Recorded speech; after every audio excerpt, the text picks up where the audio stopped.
Hey guys, ever wonder if you'd survive a day in ancient Greece without accidentally offending a god, getting caught in a political scandal, or just flat out losing your lunch to some weird ancient snack?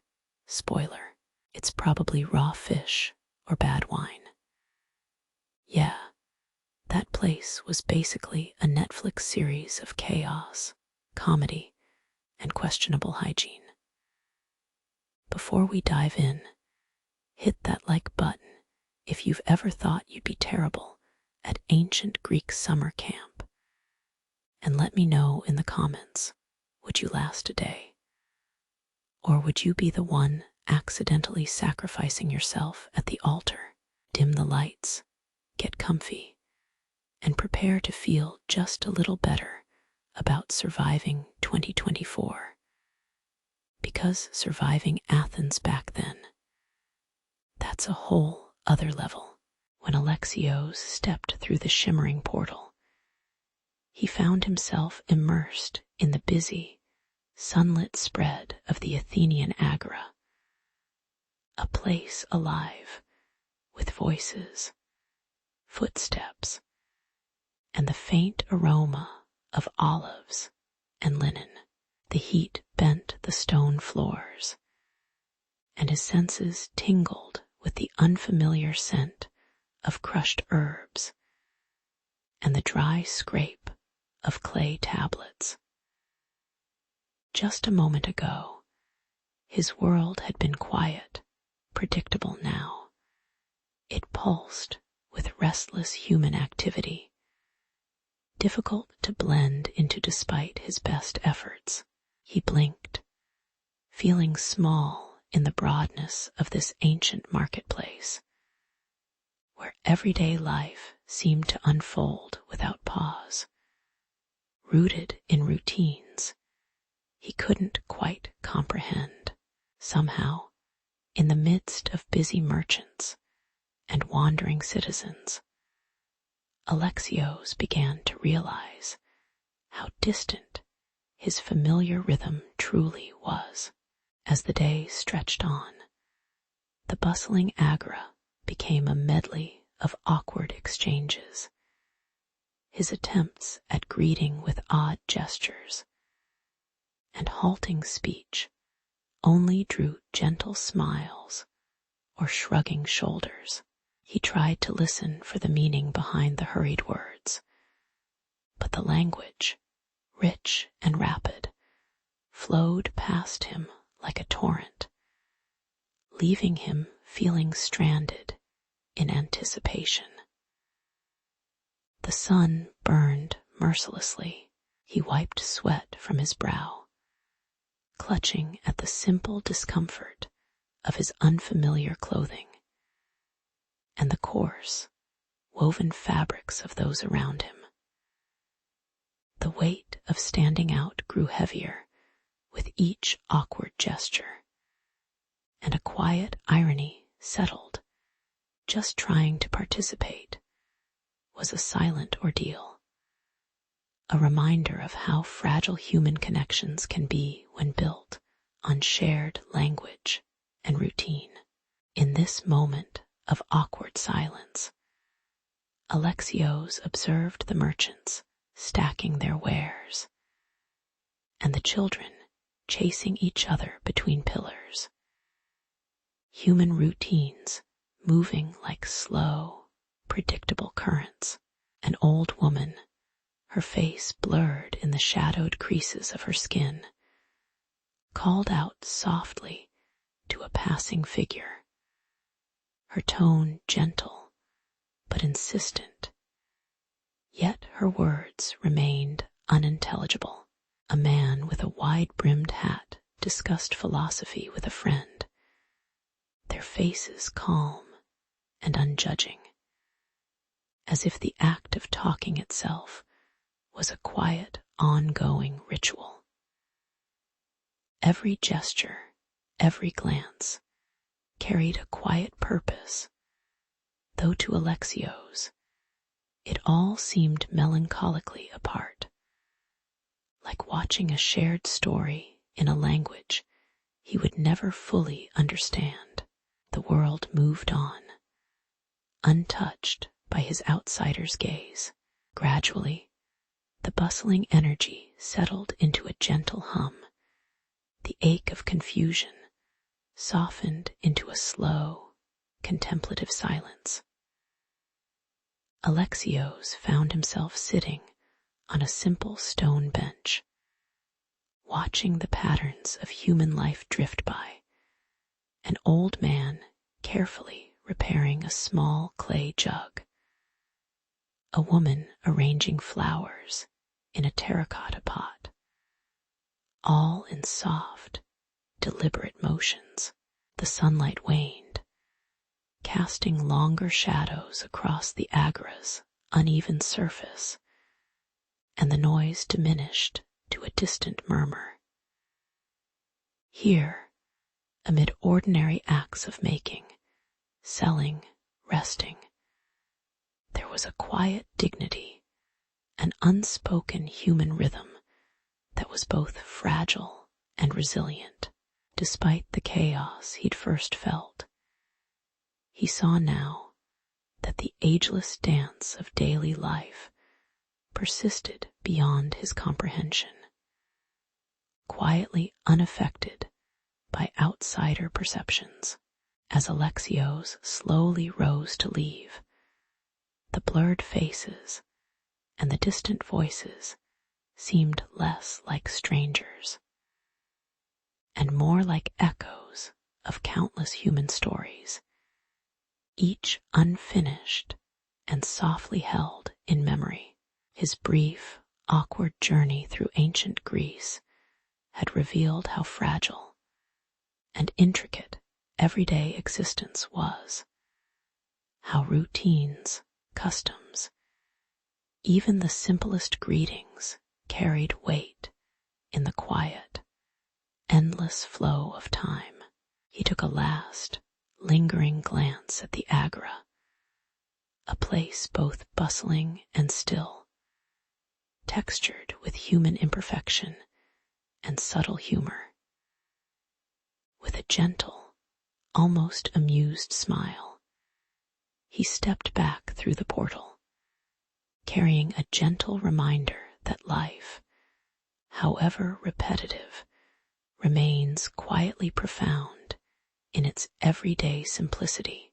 On a warm evening in ancient Athens, Alexios found himself invited to a feast dedicated to Dionysus, the god of wine, freedom, and chaos. The large hall was filled with the hum of voices, the clinking of cups, and the faint aroma of roasted olives and honeyed bread. As he stepped inside, he was struck by the lively, unworried atmosphere, where guests wore simple tunics and relaxed in the flickering shadows cast by oil lamps. The air felt thick with expectation and a faint scent of fermented grapes. There was a tentative sense of curiosity among the newcomers, an acknowledgement that they were about to enter a world of indulgence and excess. Soon, the joyful chaos began to unfold. Laughter erupted, bodies swayed with the music, and cups overflowed with dark, bubbling wine. Alexios drank cautiously at first, but the warm redness of the wine seemed to beckon him to join the mirth. As the evening stretched on, he noticed some guests becoming loud, leaning into one another with drunken abandon, their faces blurring into expressions of carefree folly, or perhaps something more volatile. The food and drink seemed to blend into a shared, dizzying experience, hiding the thin line between revelry and danger. was a faint murmur of warning somewhere in the background, though it drifted away like a shadow in the flickering light. The ironic twist of the night revealed itself slowly. What had begun as celebration now teetered toward chaos. The wine, tasting sweeter than usual, had a bitter edge about it. Some cups were poisoned, perhaps deliberately, or simply from poor storage. A drunkard teased a passing stranger, voice slurred, eyes reckless, and suddenly the mood shifted. An angry mob, fueled by the wine's darkness, began to form in scattered corners, their voices rising in unfocused shouts. Alexios watched, quiet and distant, as the joyous chaos twisted into a threat, one that might turn harsh and violent should the wrong words be spoken or a misstep made. The night had become unpredictable, veering into an unknown future, cloaked in drunkenness and volatile tempers. Eventually, the crowd's anger simmered and the noise diminished, leaving only the scattered remains of broken cups and rabbiting whispers. The hall's mood softened, and the revelers, now subdued, slumped into worn-out chairs or leaned against the cold stone walls, their faces relaxed but tired. Alexios, feeling the weight of the evening's irony, sat quietly at the edge of the scene, observing the aftermath of excess and the fragile peace that returned, if only temporarily. The glow of the oil lamps cast long, gentle shadows over tired eyes and turned-up mouths, hinting at the exhaustion beneath the superficial glow of celebration. The night had passed, leaving behind a faint scent of stale wine and unspoken stories, reminding him how quickly human joy can dissolve into chaos. As dawn approached, Alexios reflected on the evening's quiet chaos, recognizing how easily pleasure can slip into peril when excess is allowed to take hold. The drunken mob had revealed the thin veneer of civility that often cloaks human ambition and desire, an ephemeral layer that can shatter with a single sip of poisoned wine or a careless word. The blurred faces of prophets and gods watched silently from the shadows, their presence subdued by the slow ticking of time. The experience, mundane yet revealing, whispered that in this ancient world, the thin line between celebration and disaster was always just a sip away. With a gentle, almost amused sense of distance, he realized that perhaps today's calm was merely the quiet before the next, slow descent into collective human folly. In the quiet hours of a warm Grecian afternoon, Alexios found himself wandering near the bustling agora, eyeing the merchants' stalls with a casual curiosity. A slight misstep, perhaps a lingering glance, drew the suspicion of a guard who was perhaps more bored than vigilant. Before he could grasp the situation, rough hands seized him, and he was pulled into the shadows of the stone alleyways, the sun casting long, lazy rectangles on the uneven paving stones. It was a simple mistake. Yet suddenly he was caught in the slow, inevitable machinery of suspicion, an outsider mistaken for something more dangerous. As the guards shouted questions in their harsh voices, Alexio's heart beat with a humdrum blend of confusion and mild annoyance. Knowing that nothing about this moment was extraordinary, only human, the interrogation was unhurried, almost meditative in its brutality. Coarse grips and sharp commands became an odd kind of performance. The rough stones pressed against his back as the guard's voice echoed in the narrow alley, asking him about his purpose, an inquiry that felt more like a formality than a genuine concern. Beads of sweat soaked into his tunic, and he shifted slightly, realizing how small he was in the grand, slow machinery of law and order.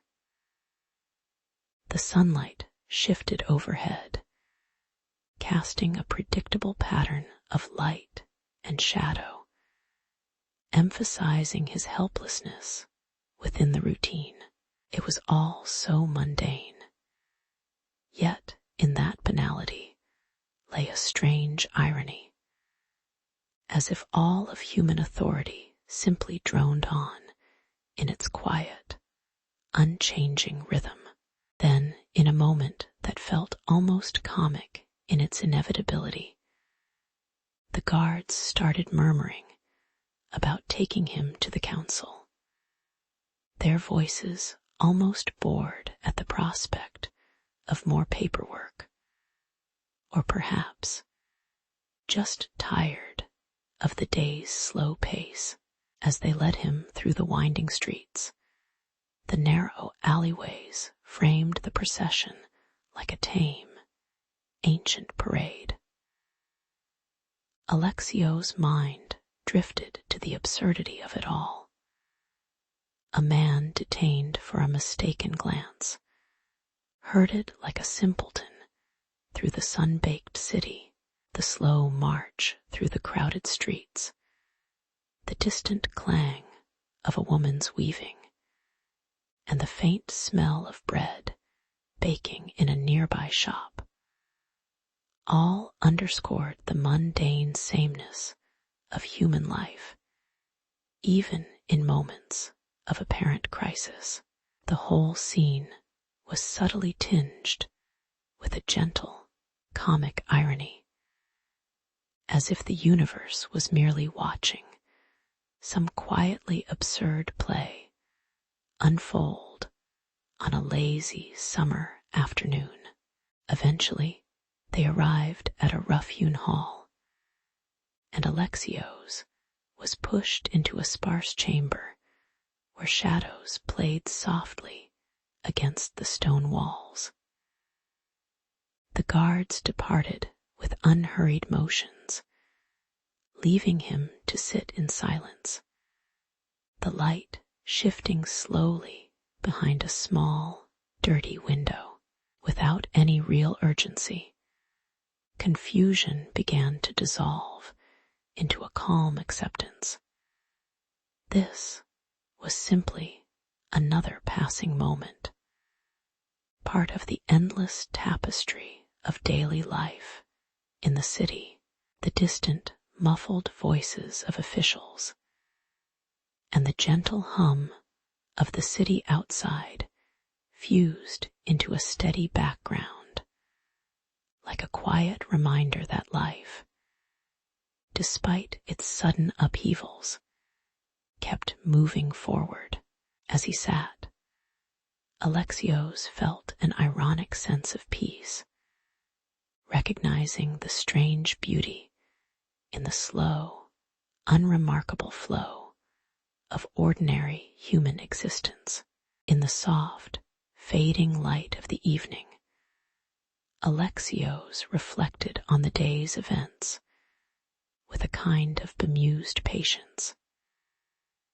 The city had long since forgotten the drama of his brief, unintended role as a prisoner, just another pebble in the vast, silent river of history. His shoulders eased, and he stretched lightly, realizing that human life, with all its flaws and misunderstandings, was fundamentally ordinary and quietly resilient. There was a gentle humor in how moments of tension dissolved into calm, how even the most absurd misunderstandings become part of the quiet fabric of city life. As he prepared to move on, he understood that had he truly been a spy, he might have learned much less than he had from simply observing the slow rhythm of a city that had seen countless such stories fade into dust and sunlight. In the quiet dawn of a coastal town in ancient Greece, a young man named Alexios prepared to leave behind the modest stability of his daily chores. The sun cast gentle shadows over the harbor, where boats bobbed softly in the water, and the scent of salt mingled with bread baking somewhere inland. With a heavy cloth bag slung over his shoulder and a slow, contemplative breathing, he hesitated at the edge of the busy dock, mindful of the familiar sounds, the distant hammering of fishermen, the distant laughter of children. It felt almost routine, this act of departure, as if life in this port was a cycle that would continue regardless of his presence. Still, a faint feeling of anticipation stirred quietly in his chest, knowing that change was inevitable, yet strangely unremarkable in its unfolding. As Alexios pushed his way onto a small boat, a sudden gust of wind caught the sails, causing the vessel to sway unsteadily. Out on the open water, the sky darkened imperceptibly, shadows creeping across the surface of the sea. A low, distant rumble announced the coming storm. Although the sailors nearby kept their calm, their hands instinctively gripping ropes and oars. The horizon stretched wide and indifferent, a canvas of swirling clouds and restless water. The wind tugged at his tunic, and the boat tilted perilously, forcing him into a moment of tense awareness. This was no longer a peaceful departure, but a fragile trip into nature's unpredictable embrace. Dark clouds gathered overhead, hinting that what was just a weather change might soon turn into something far more menacing.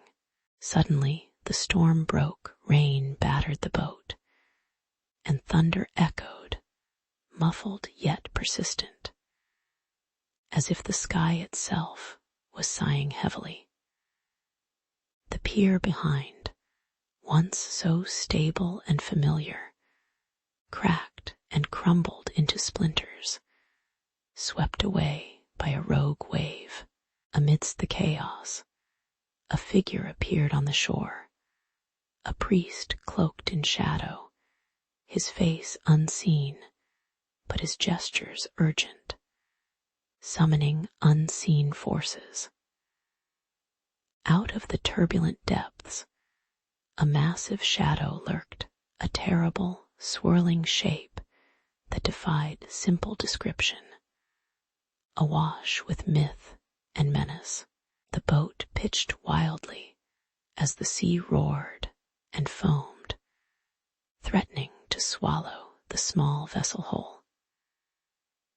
In that moment, the line between natural peril and human superstition blurred, revealing the absurdity and the gravity of trying to control a world that often refused to be tamed.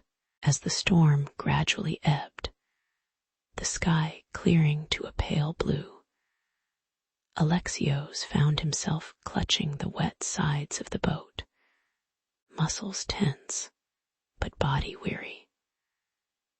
The monstrous silhouette dissolved into the calmer waters, leaving behind only ripples and the faint smell of soaked earth. The priest's figure remained on shore, vaguely visible now in a slant of weak sunlight. His posture was tired, and his unseen face was still hidden in the shadows. A quiet, almost humorous sense of relief washed over the boat's occupants, realization dawning that the true monsters often dwelled in human fears and stories rather than in the depths. The wind's gentle caress felt like an apology from the sea, encouraging a slow, deliberate return to the harbor, where stability and human routine awaited with minimal fanfare. Sitting quietly in the harbor's calm, Alexios reflected on the strange, mundane chaos of the day, the collapsing pier, the summoned beast, the fleeting threat of the storm, all passing moments in the unremarkable flow of life. The harbor, now peaceful again, seemed to whisper that human efforts to conquer nature or fate were invariably modest and often tinged with irony. As he watched the boat sway gently, he understood that survival was less about heroism and more about patience, waiting for storms to pass, for stories to fade, and for the silence that comes after noise to settle deep in the bones. It was a small, quiet lesson in humility, wrapped in the ordinary absurdity of life along this ancient coast. A gentle reminder that perhaps he wouldn't last a day in a world so vast, so indifferent, and yet quietly familiar. Alexios wandered into the ancient Greek street with a hesitant step, the sun casting a dull glow over marble-paved alleys. His eyes took in the sight of common folk grinding olives, children trailing after goats, and vendors calling out in overlapping murmurings.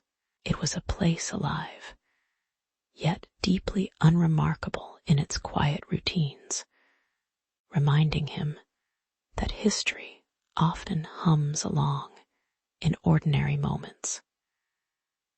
He felt a fragile connection, fleeting and distant, as if he was glimpsing humanity's daily persistence across time. For a moment, he believed he could understand the rhythm of life here, until the overwhelming silence of his own unfamiliarity crept back in. As hours passed, the weight of small hardships pressed down dusty bread, tepid wine, teetering on the edge of discomfort, and Alexios found himself losing ground. The bustling marketplace felt oppressive now, voices rising in sharp intonations, faces blurred by hot sunlight and exhaustion. Every step felt heavier, and the language's distant cadence turned into an unintelligible drone, accentuating his sense of alienation.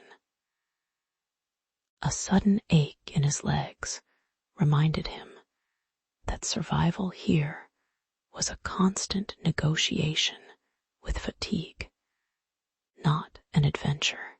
Irony settled quietly. His longing to see the past was turning into a test of endurance he hadn't expected. In the midst of his weariness, Alexios spotted a small, unassuming shrine hidden behind a cluster of olive trees, its worn marble columns swallowed by shadow and time, drawn by a quiet, almost invisible pull. He approached it with hesitant reverence, fingers brushing coarse carvings worn smooth by centuries. A faint, blurred figure of a prophet or deity seemed to watch over him from within the shadows, faceless, yet somehow reassuring. At that moment, he was aware of the absurdity, the longing for home, the desire for meaning, all contained within this modest sanctuary. Sighing, he stepped inside, as if the simple act of seeking shelter might carry him back to somewhere familiar. Suddenly, the air shimmered faintly, a light diffusing without sound, and Alexios felt the ground shift beneath his feet like a gentle wave. The shrine's presence enveloped him in silence, and in a slow, unhurried moment, he found himself back in the quiet familiarity of his own world. His body relaxed without the constant tension that had gripped him moments before. Though the comfort of his modern surroundings was unremarkable, it granted him a calm perspective. How fragile the line is between curiosity and suffering, between understanding and mere observation. He lingered a moment, a small, soft smile touching his face as he reflected on the absurdity of human endurance in all ages. Returning home, Alexios carried with him not just memories, but a quiet respect for the simple, yet relentless persistence of ancient lives. The experience had been an unintended lesson, what it meant to truly survive in a world that demands endurance, both physical and mental. Sitting in his familiar chair, he observed the same ordinary noises of his daily life, the breeze through leaves, the distant hum of activity, and understood that history's greatest truths are often found in these subtle, unremarkable continuities. Perhaps, he thought softly, the greatest stories are written not with grand deeds, but with the small, steady acts of human endurance we all share quietly across the ages. As the traveler steps onto Athens' central station, their eyes widen at the chaotic melody of honking cars, shrill motorbikes threading through gaps, and pedestrians moving in a slow, deliberate rhythm. The air is warm, carrying the scent of distant olives and warm stone, while the flickering shadows of the aging station cast a tired, but familiar hum. A friendly local, with a gentle smile that doesn't quite hide his weariness, approaches offering a folded map, its folds as tangled as the alleyways ahead. The map's lines seem to mock the traveler's naive hope for simple guidance, each route twisting like the city's ancient, labyrinthine streets. The moment is a quiet reminder that even the most straightforward journey often begins with a tangle of uncertainty and a faint sense of amused resignation. With map in hand, the traveler ventures deeper into the streets, discovering that the city's rhythm is neither hurried nor still, only a constant, gentle flux. A motorbike weaves past. A glance exchanged with a passerby unfolds into a silent transaction of mutual awareness, and the occasional vendor's voice blends into the background hum. The streets seem to whisper stories of countless footsteps, some hurried, some hesitant, all marked by imperfection and patience. The sun has dipped lower, casting long shadows that flicker over worn stone, emphasizing the timeless wear of the city. It's a landscape of small hazards, an uneven pavement, a sudden burst of laughter, the hurried decamp of a street dog, each one quietly asserting its quiet dominion. In this expanse, the traveler begins to notice that chaos is, after all, a kind of order, woven into everyday life like a forgotten old thread. Irony lingers in the way the map, despite every effort, seems to lead stubbornly into more confusion. The streets refuse to show their secrets with clarity.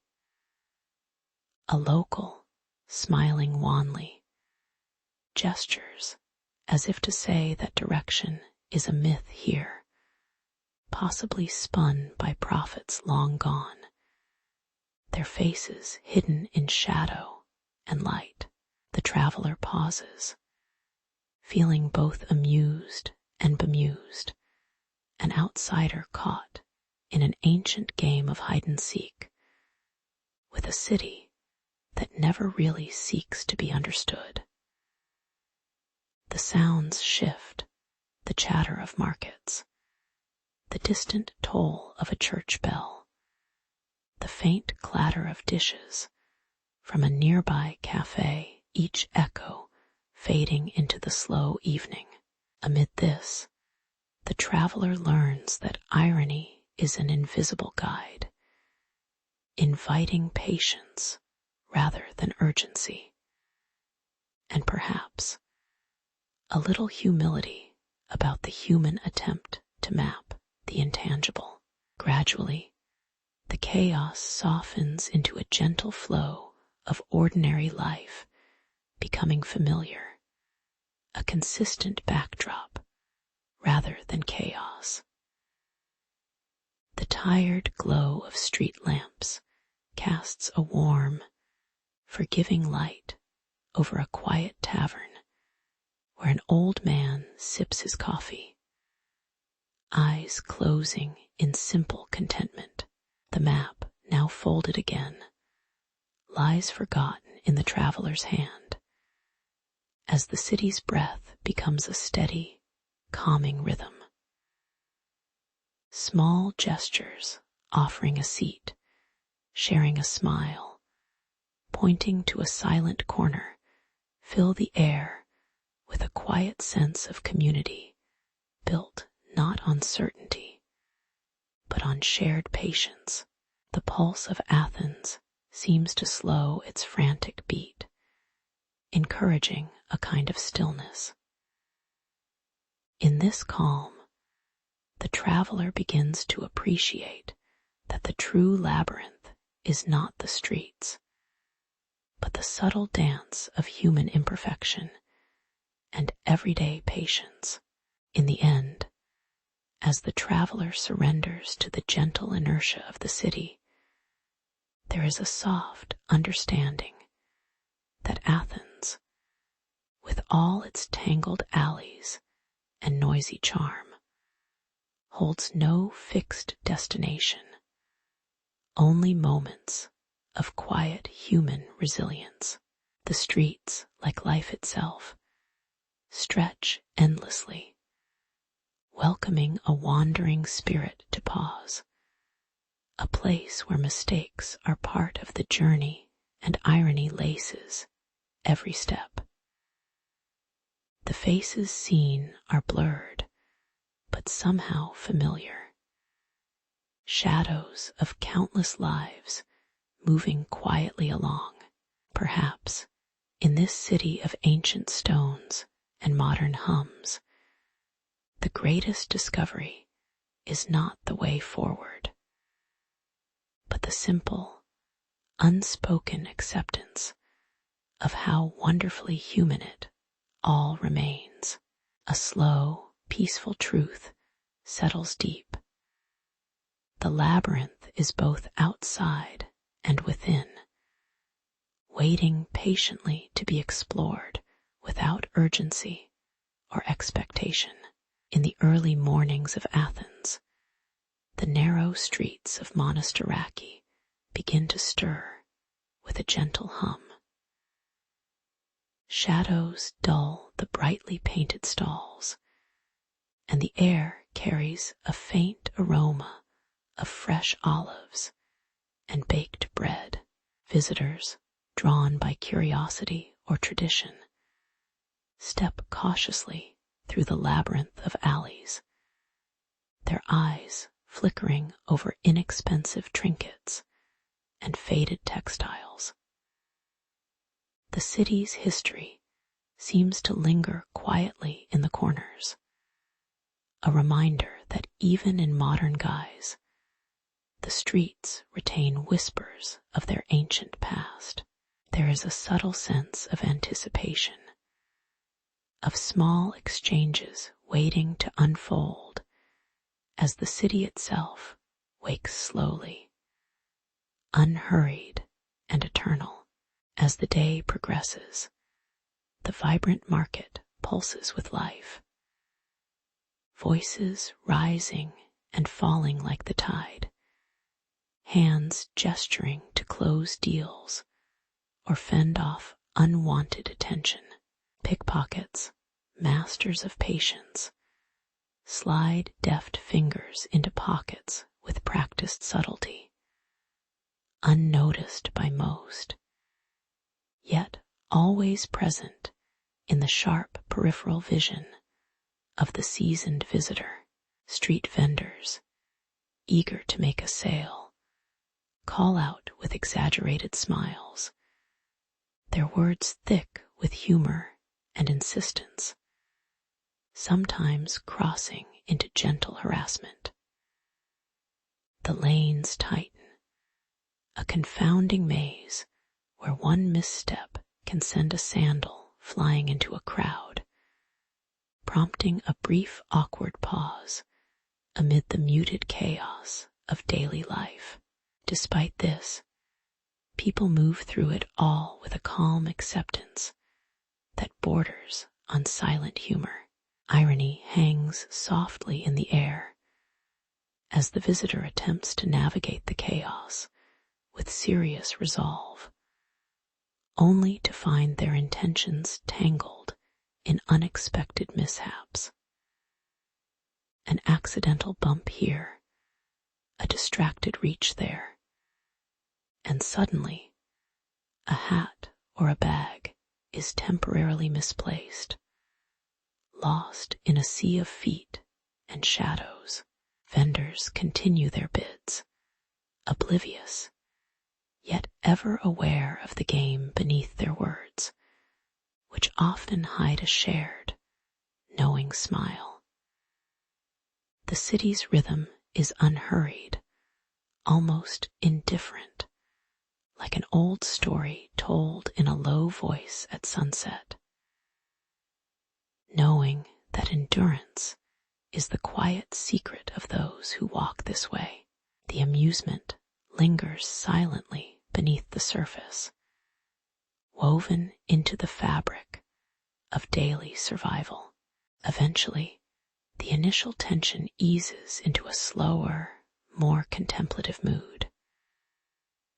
The crowd thins slightly, and the sun dips lower, casting a warm, amber glow over the aged stones. Visitors, now slightly weary, pause to watch the slow unfolding of the day's end, the flickering light on worn facades, the soft laughter of locals, the faint clatter of dishes in small tavern corners. The air cools gently, and with it, a sense of quiet reflection settles in. Here, amidst the imperfect ballet of human missteps and fleeting frustrations, there is a peaceful understanding. The city's charm resides precisely in its gentle chaos, rooted in centuries of unspoken stories and shared patience. In the soft stillness that follows, the visitor realizes that surviving this realm is less about opposition and more about surrendering to its rhythm. The bustling streets of Athens, with their subtle ironies and occasional missteps, mirror life itself, a slow dance of imperfect moments woven into the grand, quiet tapestry of human persistence. As the shadows lengthen and the crowds disperse, a quiet humor remains in their wake, a gentle acceptance that perhaps the city only asks for patience and a good sense of humor. Standing amidst it all, the visitor begins to understand that these streets do not merely survive history. They softly, persistently embrace it, as we all do in the end. In the gentle glow of a late afternoon, a solitary traveler wandered into a small cafe nestled among the winding streets of Athens.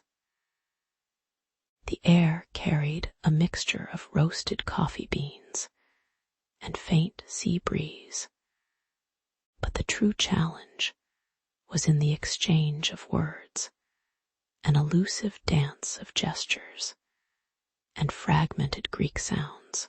What began as a simple order soon resulted in a surprised glance at an inflated bill, each number more bewildering than the last. As the quiet patience of the visitor thinned minutely beneath the slow unraveling of misunderstanding, amidst the soft murmurs of locals and the clink of cups, a strange sense of quiet resignation settled over the scene, an acknowledgement that language sometimes merely separates and sometimes unites us through absurdity. As the sun dipped lower, casting warm shadows on the worn wooden tables, the first gentle hint of fatigue seeped into the visitor's thoughts, a reminder of the subtle gaps hidden within every shared human moment. Just as confusion began to settle, a figure approached, an overly eager man with a broad smile, and a voice eager to cut through the language barrier. His words spilled out in a rapid patter of broken English and exaggerated gestures, offering a shortcut through a nearby construction zone with sweeping hand motions and an air of confidence. The traveler hesitated, senses tingling with cautious suspicion, but also a creeping sense of curiosity. The streets, already uneven and filled with the hum of distant traffic, now seemed to pulse with the promise of quick escape, even if cloaked in dubious intent, driven by a mix of exhaustion and the faint hope of simplicity. They considered the man's words, the moment teetering delicately between skepticism and the allure of ease. In this fragile balance, patience quietly frayed, and a silent dance of doubt and trust unfolded under a softening sky. The supposed shortcut, marked by a jumble of warning signs and partially hidden barricades, led the traveler into a maze of uneven concrete and dust, an ironic twist to the promise of swift passage. The hurried footsteps of the guide, the faint clang of distant construction, and the muffled echo of indistinct voices contributed to a scene that seemed both mundane and absurdly comical in its futility. It was an ironic moment, as an ordinary stroll had spiraled into a small trial of wit and endurance, each step betrayed by a misplaced sense of trust. The senses, dulled by the heat and the unsteady footing, became attuned to the slow passage of time rather than the destination. Within this quiet chaos, a realization dawned. Perhaps the true journey was less about reaching a place and more about witnessing the understated comedy of human error. With gentle relief, the traveler finally re-emerged onto a familiar street. The usual quietness, calming the restless edges of frustration that had momentarily surfaced. The light was softer now, tinged with late evening hues that muted the city's more chaotic elements into memory. Reflection settled in the understanding that every misstep here carried a trace of human imperfection, often veiled in the ordinary rhythms of daily life. The city, with its layered history and quietly amused inhabitants, simply carried on, undisturbed by a single wandering outsider's confusion. The faces, obscured or blurred by time and distance, remained symbols of countless others who had long navigated these same streets, each moment quietly stitched into the fabric of their ongoing, unremarkable days. And so, the traveler, having survived the seemingly trivial hazards, found a certain peace in the slow unfolding of human stories that never quite demanded perfect comprehension. As the night descended, embracing the city with a gentle weight, a sense of calm settled within the traveler, a quiet acknowledgement of life's imperfect, transient moments, the discomfort, the skepticism, the ironic detours. They all wove into the slow tapestry of experience that underpins human existence. The streets of Athens, familiar yet unpredictable, held a subtle lesson that amidst the chaos and miscommunication, there is a silent, enduring humor in our shared foibles.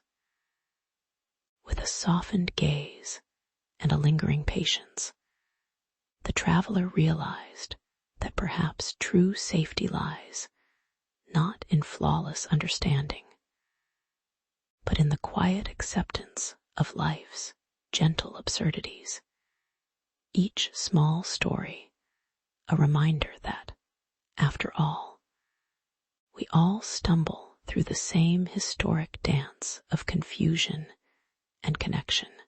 As evening draped itself over Athens, the city settled into its usual rhythm, not hurried, but quietly observant. Lanterns flickered softly in narrow streets, and vendors in worn aprons arranged olives and bread at modest stalls. A nervous calm lingered, giving a gentle air of anticipation without urgency. The visitor, wrapping a coat tighter, wandered through Ammonia Square, where the gentle hum of daily life persisted beneath the slowly darkening sky. It all seemed ordinary enough, until, unexpectedly, a distant murmur grew into a muted chorus of voices, gathering in a common, slightly bewildered purpose. Then came the shift, delicate yet undeniable, as the murmurs transformed into chants. The air thickened with the crackle of anticipation. Footsteps quickened on cobblestones, and the sounds of shuffling barricades echoed faintly nearby. Somewhere a loud noise disrupted the calm. A flash, a boom, and suddenly the square was edged with flashing lights and the distant clang of shields. The police forces appeared, organized, yet seemingly expecting the uncontrolled surge of passions. The visitor found themselves caught in this quiet storm. A small boat adrift amidst waves of shouting demonstrators, their words swelling and retreating like the tide. Amid the chaos, irony settled softly like dust. The barricades, hastily assembled from everyday objects, wood pallets, overturned tables, belied their fragile purpose. The flashbangs, startling yet fleeting, seemed almost theatrical in their inefficiency. Police officers, lined up with serious faces, looked surprisingly unjoyful for such a spectacle. A tableau of order and disorder, blending into a comic dance of anticipation. The chanting, the hurried movements, and the sharpness of sudden sounds painted a scene both mundane and oddly poetic, like a rehearsed play run by city nerves rather than actors. For the visitor, the whole affair felt strangely human, mildly absurd, like a story unfolding with no clear hero or villain, only the ongoing rhythm of human vulnerability. Gradually, the noise softened, and the edges of tension dissolved into the gentle hum of a city finding its balance once again. The police, their weapons lowered slightly, moved with calm purpose, and the demonstrators, now quieter, resumed their scattered routines amid the remnants of barricades and scattered banners. The air cooled just enough to make the senses sharper. Smells of burnt rubber, distant cologne, and evening breeze mingled in a slow, unspectacular symphony. The visitor, standing amidst this subdued aftermath, realized that the city's pulse had not quite stopped, but had altered its tempo. Whatever fiery surge had ignited moments before was now subsiding into a quiet, tired patience of a place familiar with minor upheavals. In this soft aftermath, Athens offered a moment of quiet reflection. Humans, with their small gestures, glances exchanged, shoulders shrugged, tired sighs, reminded the visitor of their enduring resilience, often played out in the most ordinary of scenes. The blurred faces of prophets, once visible on distant murals or pages of history, seemed almost absent in these fleeting instances. It was the shadows of momentary chaos that lingered, not the divine or the sacred. As the night deepened, the square grew still, carrying only the faint echoes of voices and footsteps, another chapter in the peaceful chaos of human life. The city, like a tired old storyteller, kept its stories softly, patiently waiting for dawn. As dawn's subtle light peeked over the marble ruins and uneven cobblestones of Athens, the visitor stepped onto the streets with a mixture of curiosity and trepidation. The air was filled with the faint hum of distant conversations, street vendors calling softly to early risers, and the occasional flutter of pigeons settling on ancient ledges. Every corner seemed to whisper stories of centuries past. Yet the traveler's mind was preoccupied with the task of navigating this lively soil.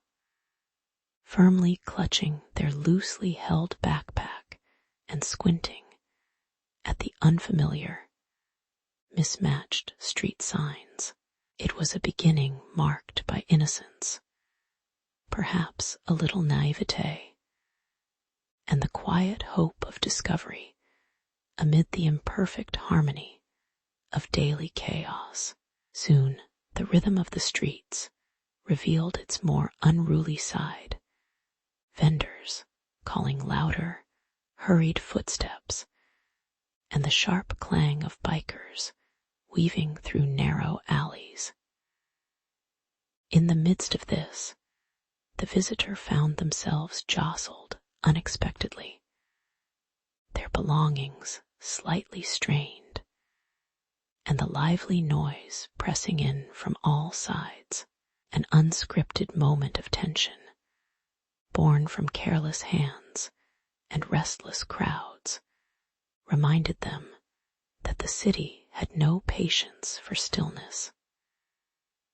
Yet, amid this minor jarring irritation, a muted irony blossomed as they fumbled to keep hold of their wallet, the realization dawning that even in simple travel, one's peace of mind must sometimes be guarded as fiercely as treasured artifacts. There was a certain humor in the minor misfortunes. An old man politely nudging in front of them, a street performer mischievously mimicking their hurried steps, and a merchant calling out with a grin over a misheard price. Their carefully packed belongings, now slightly disheveled, served as a gentle reminder that control was an illusion in these bustling streets. Yet, the absurdity of their predicament became a quiet solace. Human effort to impose order on this flowing chaos was both endearing and futile. The city's unspoken life carried on with a kind of resigned patience, and the traveler couldn't help but smile at how, despite the small troubles, they were part of this ongoing, imperfect dance. By late afternoon, the sun cast a warm, gentle glow over the city, quieting its earlier fervor. Resting momentarily on a weathered stone bench, the traveler observed the slow, deliberate movements of passers-by. An old woman tending her small flower shop, children darting between shadows, and a street musician softly plucking strings. Their own nerves, once taut with tension, now settled into a contemplative calm. The discomforts had softened into distant memories, replaced by a sense of gentle acceptance. It was as if the city's perpetual motion had finally woven a quiet rhythm around their own wandering heart, inviting calmness into the fleeting, daily ordeal. Boarding the night bus that shimmered faintly under the dimming sky, the traveler reflected on their journey through Athens's chaotic charm. Armed with a sturdy anti-theft bag, a little pocket phrase book, and a newfound respect for the city's unyielding pace, they understood that survival, demanding neither heroics nor mastery, only patience and a quiet sense of humor. As the engine grumbled softly into motion, the familiar streets faded behind them, their echoes lingering like a whispered lesson about human resilience amid mundane disorder. With tired eyes and a gentle smile, they returned home, carrying the peaceful acknowledgement that even in disorder, there is a certain beauty waiting to be appreciated. In the gentle glow of late afternoon, Lysander's family moved through the fields of Helios Valley with quiet purpose. The air was filled with the subtle scent of ripe figs, and the faint hum of bees lingering over honeycombs. Baskets were filled with the day's harvest, fermented figs softened by time, salted and cured fish waiting patiently, and barrels of wild barley wine bubbling softly in the shade. The community gathered gradually, drawn by the promise of abundance, their faces relaxed yet expectant as they prepared for the feast. Everything seemed to confirm the slow, steady rhythm of rural life, simple, predictable, and woven into the landscape. The sun dipped lower, casting warm tones across the scene, while expectations of celebration filled the moment with quiet hope. As the feast drew nearer, the air grew tinged with a faint humidity, and thoughts quietly shifted from celebration to concern. Lysander's family, busy with last-minute preparations, paid little mind to the subtle signs of spoilage, an off smell from the jars, a slight gloss on the fish, the faintest haze settling on the fermented figs. The community's laughter occasionally dipped into softer tones, unnoticed by most, as minor doubts flickered like shadows. The barrels of barley wine, left in the shade, seemed calm on the surface, but hid an unseen ferment, a silent, slow change that no one else detected.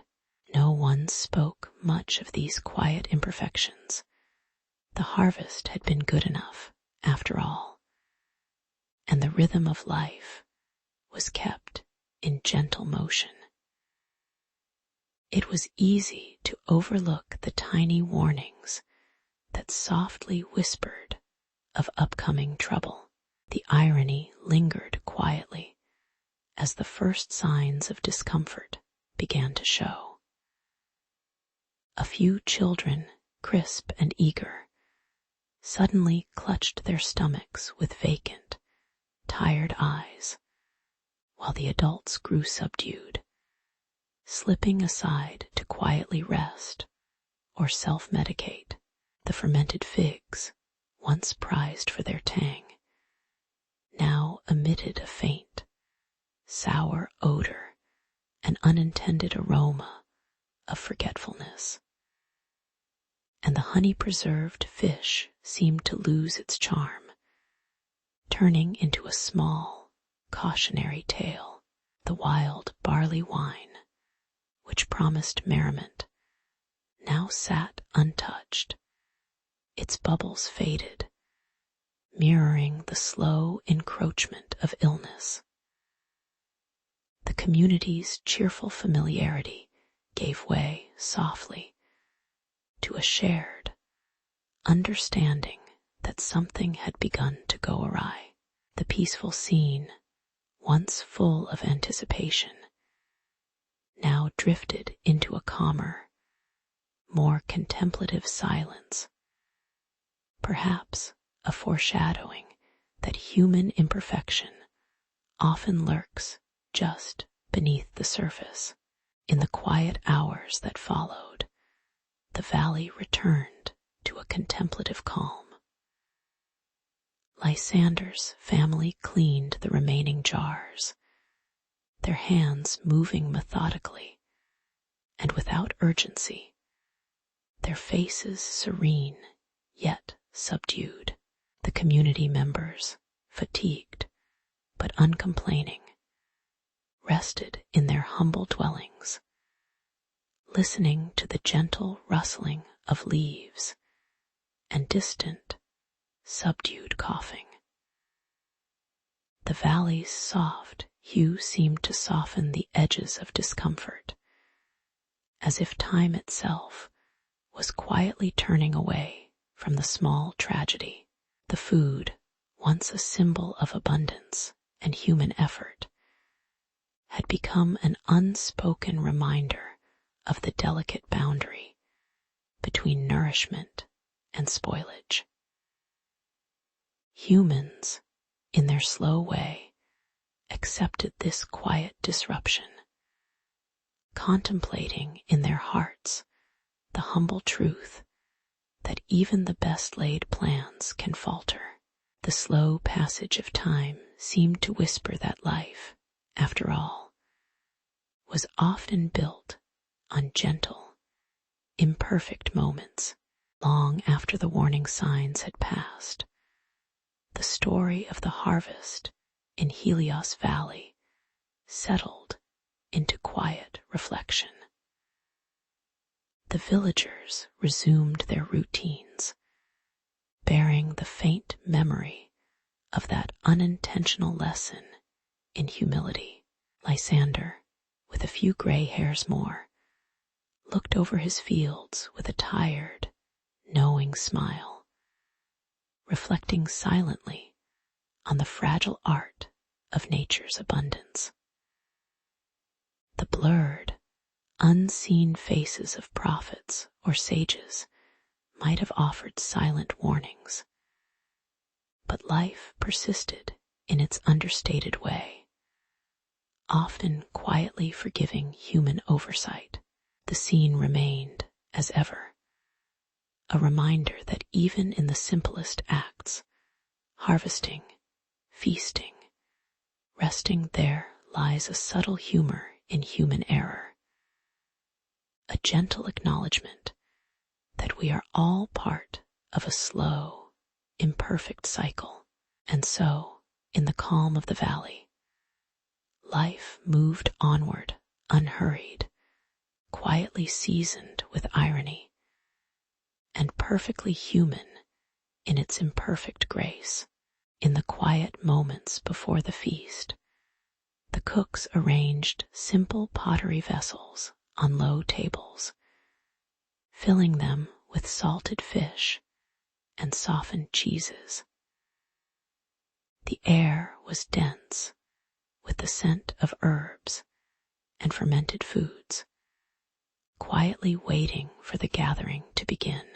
As the light waned, villagers and guests arrived slowly, their conversations soft and measured, each one seemingly unaware of the small indications of age in their foodstuffs. Beneath the surface of the day's calm rhythm, a subtle deterioration had already begun, an imperceptible shift that would soon be felt but not immediately seen. The meal started with laughter and low voices, each bite more an act of tradition than of expectation, as if the ordinary could contain any real peril.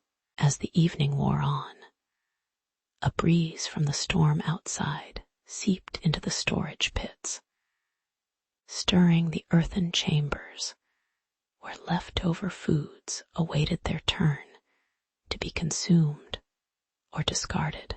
The barrels of fish, barely sealed, softened further under new moisture, while the cheeses, improperly stored, released faint, oily fumes. Some guests began to squirm slightly in their seats, feeling an odd heaviness in their stomachs. Yet they muffled coughs or brushed it off as part of the evening's convivial hum. Unnoticed, some of the fermented foods quietly grew more toxic, their toxins lingering beneath the surface of the lively conversation and waning lamps. The storm's distant battering on the rooftops seemed almost like an ill-timed echo of the brewing trouble inside. A wandering healer named Miriam moved through the gathering, her gaze slipping quietly across faces that looked more drowsy than usual. Her eyes, obscured by shadow and the soft flicker of oil lamps, caught the subtle signs, the slight pallor, the hesitant movements, the fleeting grimaces behind enjoyably masked expressions. She sensed an ominous shift beneath the ordinary surface of the feast, a slow unraveling of the common pleasure into something unspoken and uncertain. The others remained blissfully unaware, their chatter masking the growing unease like a thin veil over a hidden wound. There was irony in the scene, how easily their well-prepared food could betray them, turning the night's joy into a quiet prelude to discomfort. Gradually, a calm settled over the gathering, not one of relief, but of resigned awareness. The storm outside had subsided into a gentle hum, while inside, the atmosphere had shifted from lively to languid. Guests leaned back, some rubbing their stomachs, some exchanging hesitant glances, as if in silent agreement that the moment was passing into an ordinary, unremarkable quiet. Miriam lingered at the edge of the group, her expression composed, her mind quietly contemplating the fragile boundary between nourishment and harm. The food, once a simple conduit of human connection, now held a quiet reminder of nature's indifferent balance, its offerings soft and humble, yet potentially treacherous. The night moved forward in calm surrender, the danger on a slow, hidden course. In the stillness that followed, there was a gentle recognizing of human imperfection, and the small humility in trusting the ordinary, trusting both furnaces and food, even when circumstances were unkind. The villagers rested, some more peacefully than others, as the night stretched into quiet hours. Miriam's face, partially shadowed, reflected only a faint trace of curiosity mingled with acceptance, perhaps a gentle acknowledgement that all human endeavors, no matter how carefully managed, remain fleeting and imperfect. Behind the simple scenes of everyday life lies an enduring truth. A subtle, silent spoil can unfold unnoticed, reminding us of the quiet bounds of human knowledge and the calm resilience necessary to endure it.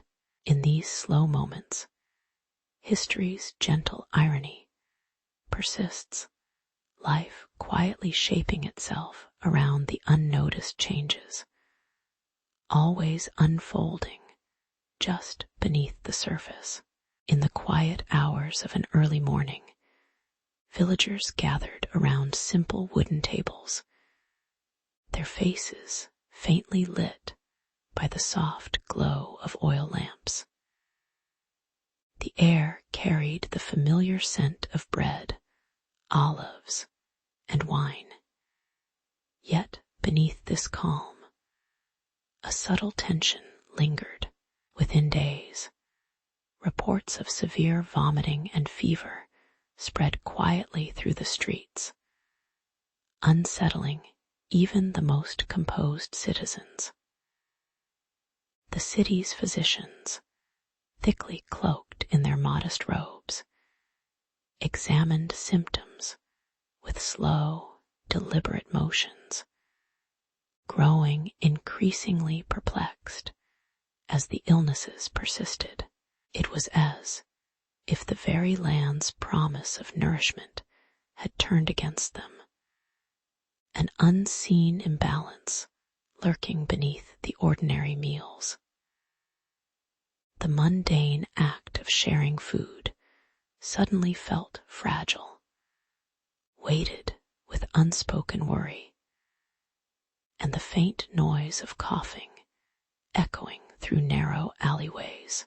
As the days unfurled with a slow, relentless persistence, the crisis deepened. News of friends and neighbors falling ill circulated like a muted rumble, stories layered with fatigue and resignation. The physicians, unused to understanding what ailed their people, moved from house to house, their faces shadowed and blurred by the flickering light. Miriam, observing from a quiet corner, watched the mounting despair grow over the scarcity of options. The once vibrant markets now only offered remnants, wrinkled olives, dried grains, water that tasted faintly of clay, And still the villagers pressed on, consuming what they could. Each meal became a reluctant act, driven less by hunger and more by the stubborn human need to cling to routine amid uncertainty. There was an almost quiet irony in the way the city's plight unfolded.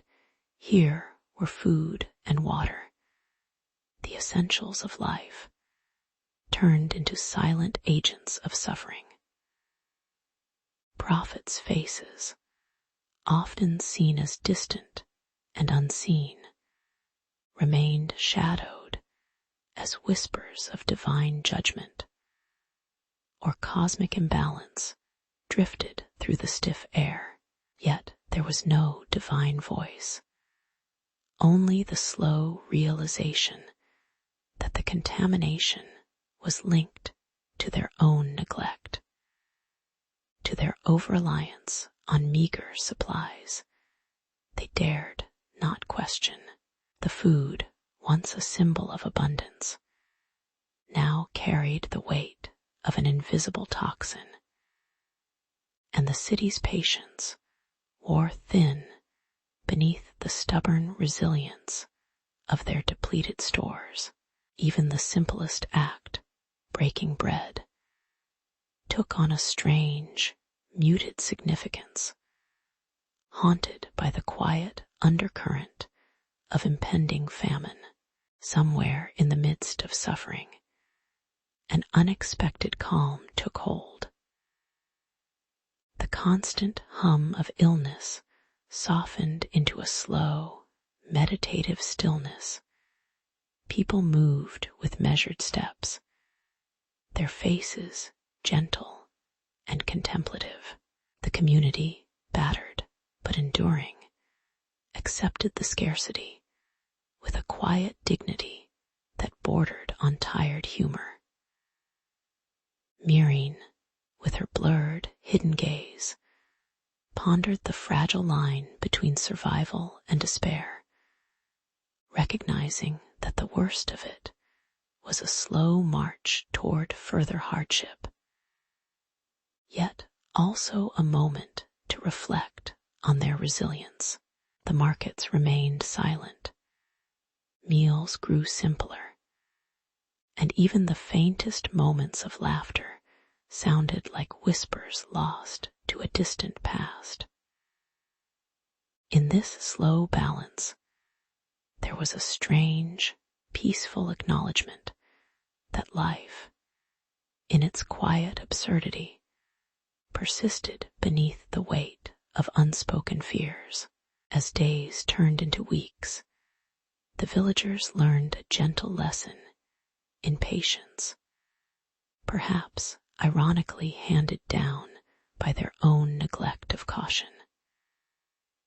They had survived droughts, wars, and floods before, yet here they found themselves humbled not by nature, but by their own fragile provision and quiet misjudgments.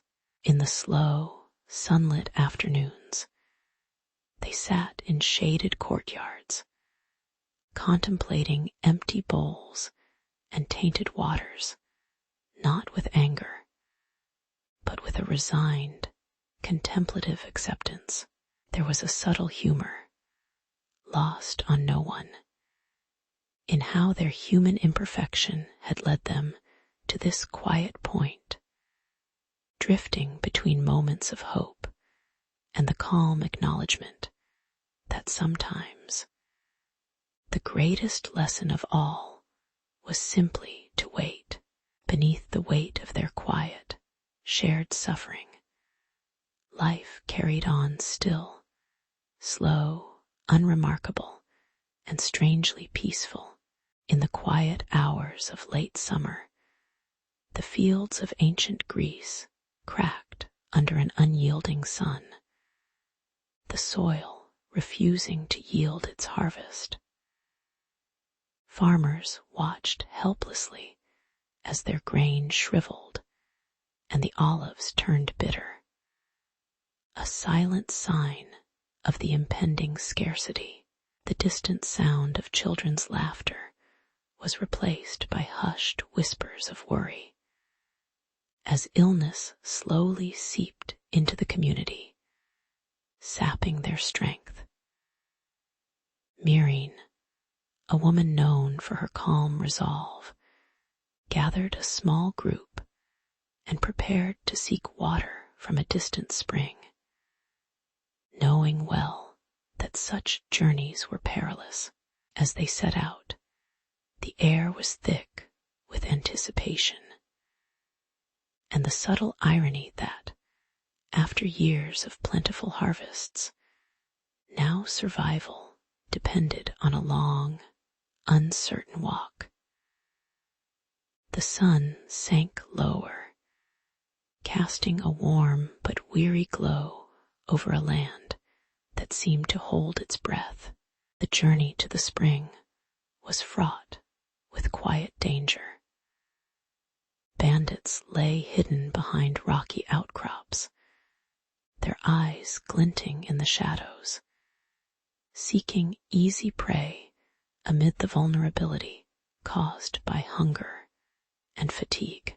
Myrene's group moved cautiously, hearts pounding softly beneath their robes, mindful of every whisper of wind and snap of dried twigs.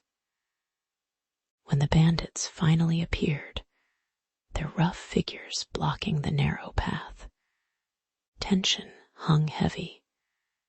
Yet somehow, life went on in slow, deliberate motions. The confrontation was brief, but tense, a stark reminder of how fragile safety was woven tightly with the unpredictable whims of nature and human greed. Eventually, the bandits withdrew, leaving the travelers breathless and shaken, yet determined to reach the spring.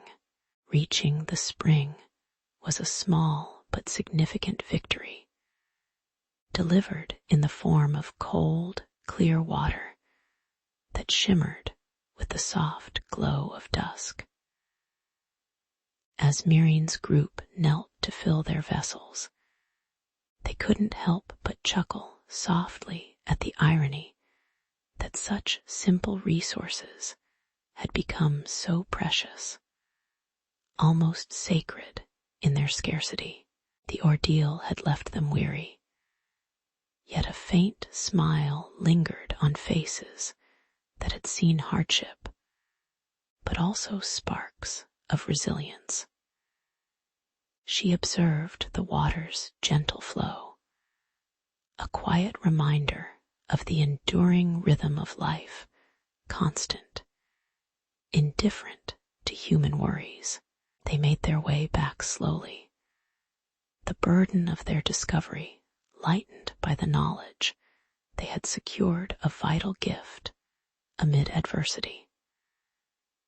The land beneath their feet was quieter now, infused with a strange, peaceful stillness. Back among the village, the return was marked by subdued conversations and the routine of water sharing, washing, and preservation. Myrene, ever thoughtful, began teaching her neighbors safe methods to store and conserve water, turning hardship into small lessons of resilience.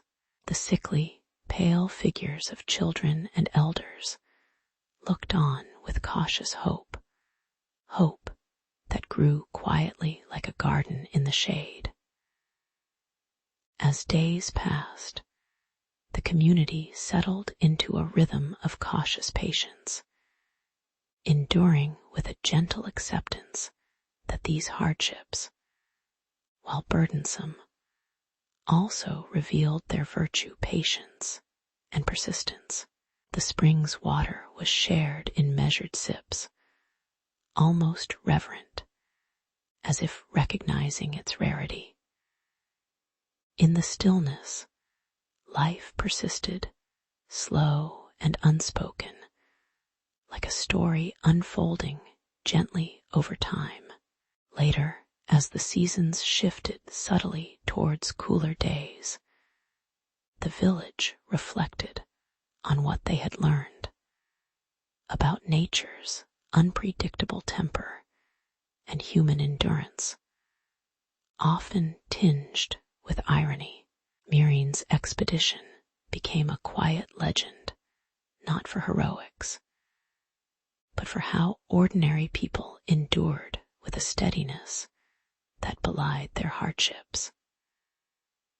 The blurred faces of prophets or wise elders, seen only in fleeting shadows or vague whispers in the wind, seemed to nod in approval, or perhaps amusement, at their quiet wisdom. The drought remained a distant memory, woven into the fabric of communal life like a slow, soft thread. As they looked towards the future, there was a gentle understanding that survival was less about conquering nature and more about quietly sharing what little they had, an ongoing, understated lesson in human humility and resilience. In a quiet village nestled among ancient hills, the community went about their days with a simple routine, gathering grains, sharing meals, and pouring water from the nearby stream. One season, their abundance was suddenly replaced by worry, as whispers of illness spread and tables sat half empty. The cause was traced back to spoiled food, a careless oversight in handling provisions that once seemed safe enough. The dark, steady hum of concern settled over the villagers, as familiar routines shadowed a growing sense of vulnerability. Yet, amid the slow currents of hardship, a faint understanding took root. Sometimes the smallest misstep could cause the greatest trouble. As the crisis deepened, the farmers and cooks began to modify their habits, sorting grains more carefully, boiling water with more patience. The watchful eyes of elders, their faces blurry in the lamplight, urged caution and shared stories of old mistakes. Still, the memory of the famine lingered like a quiet warning, unspoken, but felt through every delayed meal and cautious sip. Ironically, their efforts to prevent future harm seemed to slow life down further, making each day feel a little heavier. The community learned that safety was fragile, woven from small choices that demanded relentless attention, an ironic twist for those who cherished the simplicity of daily sustenance. By then, the stories of peril had spread beyond the village, whispered from shadowed doorways and marketplace stalls, often with a faint smile at the absurdity of it all. Prophets and advisors, faces hidden by the glow of their lamps, counseled with blurred expressions those moments of divine or human insight that often felt distant and indistinct. Meanwhile, the villagers chuckled softly at their earnest efforts, realizing how easily good intentions could go awry when carelessness crept in. A communal granary was built, high and sturdy, as a silent testament to their learned humility. The air grew calmer, fostered by routines that now prioritized cleanliness and shared responsibility, punctuated by the soft sounds of grain being poured and water being drawn, as if the village itself exhaled slowly. Years passed gently, and the memories of hardship faded into a quiet acceptance, a foundation for resilience rather than regret. The once unspoken lessons became woven into everyday practices: washing hands, inspecting supplies, respecting the delicate balance of nature's offerings. Their faces, once blurred by fear, now bore a calm, knowing expression, as if quietly amused by their past follies. The community gathered for a solemn feast, not out of celebration, but in quiet remembrance of resilience, an unspoken acknowledgement that human imperfection and attentiveness were both vital.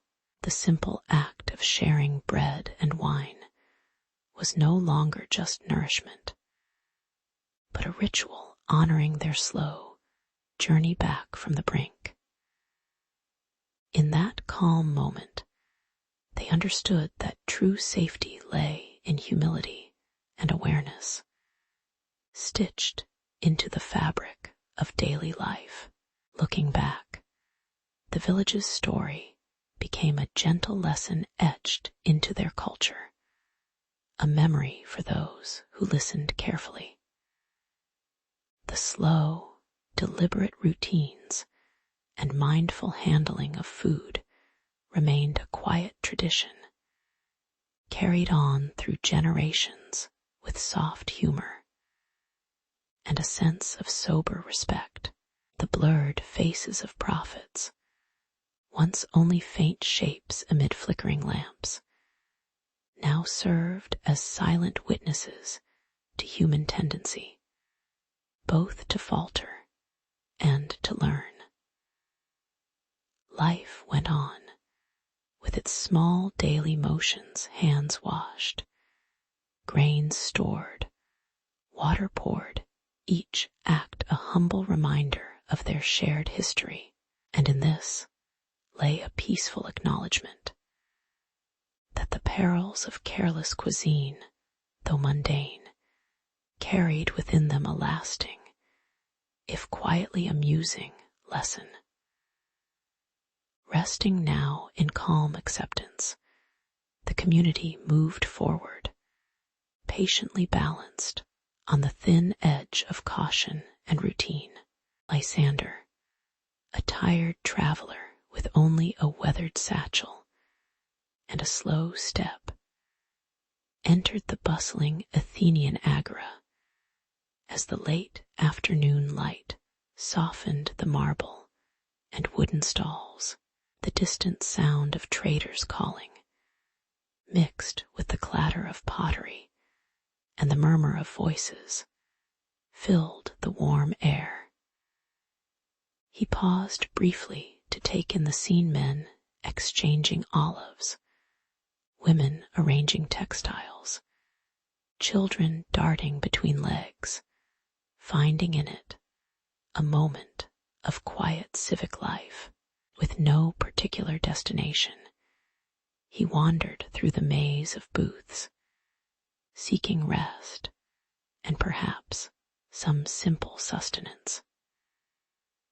It was in these small, everyday moments that the city's quiet rhythm revealed itself, almost unaware of the presence of this outsider. Somewhere beneath the weight of history, humans still moved, quietly hopeful or resigned, in routines that never changed too quickly. As Lysander moved near a modest stall, his attention was caught by a sudden burst of raised voices. A merchant, accusing another of stealing an ornate amphora. The disputants, animated yet subdued in their anger, navigated the rules of public conflict with a strange familiarity. Bystanders gathered, some nodding knowingly, others shrugging, as if this was just another routine dispute in a city full of disputes. The crowd's chatter hushed briefly as a bystander orator stepped forward to suggest the matter be settled in the proper legal manner, a notion that seemed both distant and oddly inevitable. Lysander watched, feeling the quiet tension that shrouded the small drama, one that, in Athens, could quietly escalate into something far more formal. The scene seemed almost like an old story, just waiting to be repeated, unchanged by time. The irony of it all settled softly like dust. This stranger, observing a mundane dispute, was beginning to see how deeply woven the law was into daily life. The accused, perhaps innocent, or perhaps not, his face slightly blurred by the dim light, stood still, awaiting judgment, while the crowd appeared resigned to the process. Around them, the city continued on, indifferent, as merchants kept their stalls running, and the smell of olives lingered overhead. Lysander's own fatigue made the scene seem quietly humorous. The very idea that justice here was as much about social acknowledgement as any weighty truth had a gentle absurdity. The city's old customs wove together human flaws and age-old procedures into a quiet fabric, stretched across the present like a familiar, if slightly worn, cloak. Gradually, as the dispute was mediated with calm words and a measured gesture, the tension lessened, and the crowd relaxed into its usual slow rhythm. The accused was allowed to leave, perhaps guilty, perhaps innocent. Such labels matter little in this quiet process. Lysander, still watching, felt the day's pause settle softly over him. The scene was undramatic, almost mundane in its resolution. Like many others he had seen or heard, the underlying human truth was that everyone, perhaps unknowingly, accepted this steady course of small justice, carried out as naturally as the setting sun. The voices faded into the background hum of the agora, giving way once more to its constant, sleepy activity. In this calm, he found a strange comfort, a reminder of the quiet order beneath human imperfections. Later, as Lysander continued his wandering, he carried with him a subtle awareness of how ordinary moments, like a public dispute, could carry the weight of entire civilizations. The rough outline of law, procedure, and social peace seemed almost like a gentle current, guiding ordinary lives with patience and familiarity. The blurred faces of those who judged and were judged merged into the background, unimportant in their sameness, faces hidden by shadow or light. as if history itself preferred to stay silent about its own small stories. In the stillness of the evening, the city felt like a slow, breathing creature, quietly knowing that justice, like sleep, was best when approached with gentle patience. And Lysander, finally sitting on a shaded step, watched the ancient rhythm of Athens unfold, unnoticed and endlessly human. In the quiet hours of the marketplace, whispers began to ripple softly across the cobblestones. A shadowy figure, Lysander, was quietly seen near a recently stolen amphora, its clay surface glinting faintly in the late afternoon sun. The townsfolk, accustomed to the routine hum of daily life, paused momentarily in their conversations, sensing the subtle shift of curiosity. An unspoken question hung in the air. Had this stranger, with his calm demeanor and wandering eyes, simply been there? Or was he implicated in something more clandestine?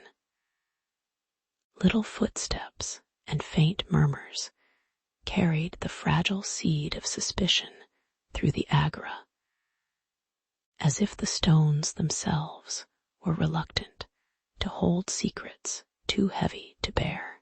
As the rumor spread, it gained a delicate tension, an almost imperceptible tightening of social fabric.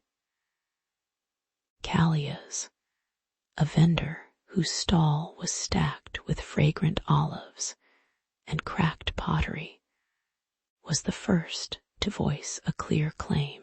He pointed an accusing finger, whispering that Lysander had the look of a thief, or, at the very least, someone who knew too much about the missing amphora. The magistrates, busy with their daily duties, watched the small scenes unfold with tired eyes, reminding everyone that any citizen might step forward. A voice rising from the crowd, turning rumor into potential law. The air grew heavier, weighed down by the slow, almost respectful seriousness of suspicion, yet still holding a faint veneer of casual indifference that only time could erode. Inevitably, irony found its place amid the growing whispers. A stranger accused by a jealous vendor, caught in the web of everyday envy and gossip. What seemed like an ordinary day now bristled with subtle barbs of human folly. How easily reputation could tremble on the teetering edge of uncertainty. Lysander's face remained shadowed, a blur behind the gathering storm of accusations, and the distant, unseen faces of prophets or sacred icons. The market was still, but beneath that stillness, a slow hum of gossip persisted, each story spun with the gentle twist of irony, reminding all that human affairs often hung by a single thread and a well-placed whisper. With the passing hours, a quiet sense of calm settled over the scene, as if the entire episode had been observed by some distant, indifferent witness. Lysander, now simply a figure seated on a bench, watched the slow passing of time and the cautious conversations around him. The marketplace's fabric, already frayed by the rumors, gradually relaxed, though the tension lingered just beneath the surface, unspoken and unresolved. The magistrates, having listened with measured patience, issued no immediate judgment, simply reminding everyone that accusations required proof, and that truth sometimes waited quietly in the background, unhurried by human impatience. The marketplace returned, in its gentle, unembellished way, to the rhythm of ordinary life. In quiet moments like these, history seemed to hold its breath, observing humans in their slow dance with truth and suspicion. Lysander's story, like many others, was woven into the fabric of everyday life, an ordinary drama played out on simple stones and shared whispers. What remained etched in memory, perhaps, was not the accusation itself, but the timeless reminder that even in a place as mundane as the Agora, the stories of human imperfection unfolded with a slow, familiar grace, unspectacular, unavoidable, and quietly human, a soft reminder that beneath the surface of law and order, the human heart beats with the gentle rhythm of doubt and hope, forever intertwined. On a quiet morning in the ancient Agora, an official scroll arrived, softly crackling as it was unfurled on a weathered stone bench. The seal of the Archon pressed into the parchment, its wax seal slightly chipped with age, conveying a formal yet weary authority. Lysander, sitting nearby, noticed the messenger's hesitant approach, and the careful way the scroll was passed from hand to hand. The city's rhythm had long settled into slow, predictable routines, yet now an unfamiliar piece of parchment introduced a subtle ripple. With a faint sense of obligation, he read the summons that ordered him to appear before the dicasteria, an invitation to an uncertain, human-sized trial that seemed both distant and strangely intimate in its quiet finality. The day of the hearing dawned with an overcast sky, casting a muted light over the stone forum where Lysander waited amidst others, their faces blurred by a soft morning haze. He watched as others prepared their cases or whispered quietly, their voices blending into the ambient sounds of shuffling sandals and distant hawking. The tension was palpable, but understated. It was part of this long-standing legal ritual, preliminary questions, exchanging oaths, gathering witnesses, each small act layering onto the previous with meticulous patience. Lysander's stomach felt an unintentional knot, and the irony lingered. Here he was, a stranger in an ancient system, caught in a quiet dance of human stubbornness and procedural formality, waiting for the next small, inevitable step. As the proceedings unfolded, a figure of importance struggled into sight, an advocate, perhaps a friend, or an overtaxed hired voice, whose face was hidden by shadow, their voice just a murmur at the edges of hearing. The irony of seeking help in a room full of strangers was not lost. In these ancient courts, even the most confident could feel like outsiders, their words floating through air thick with the scent of olives and old stone. Witnesses were summoned, ordinary citizens recalling small acts or silent observations, and each retelling was punctuated by quiet exchanges that seemed both precise and oddly mundane.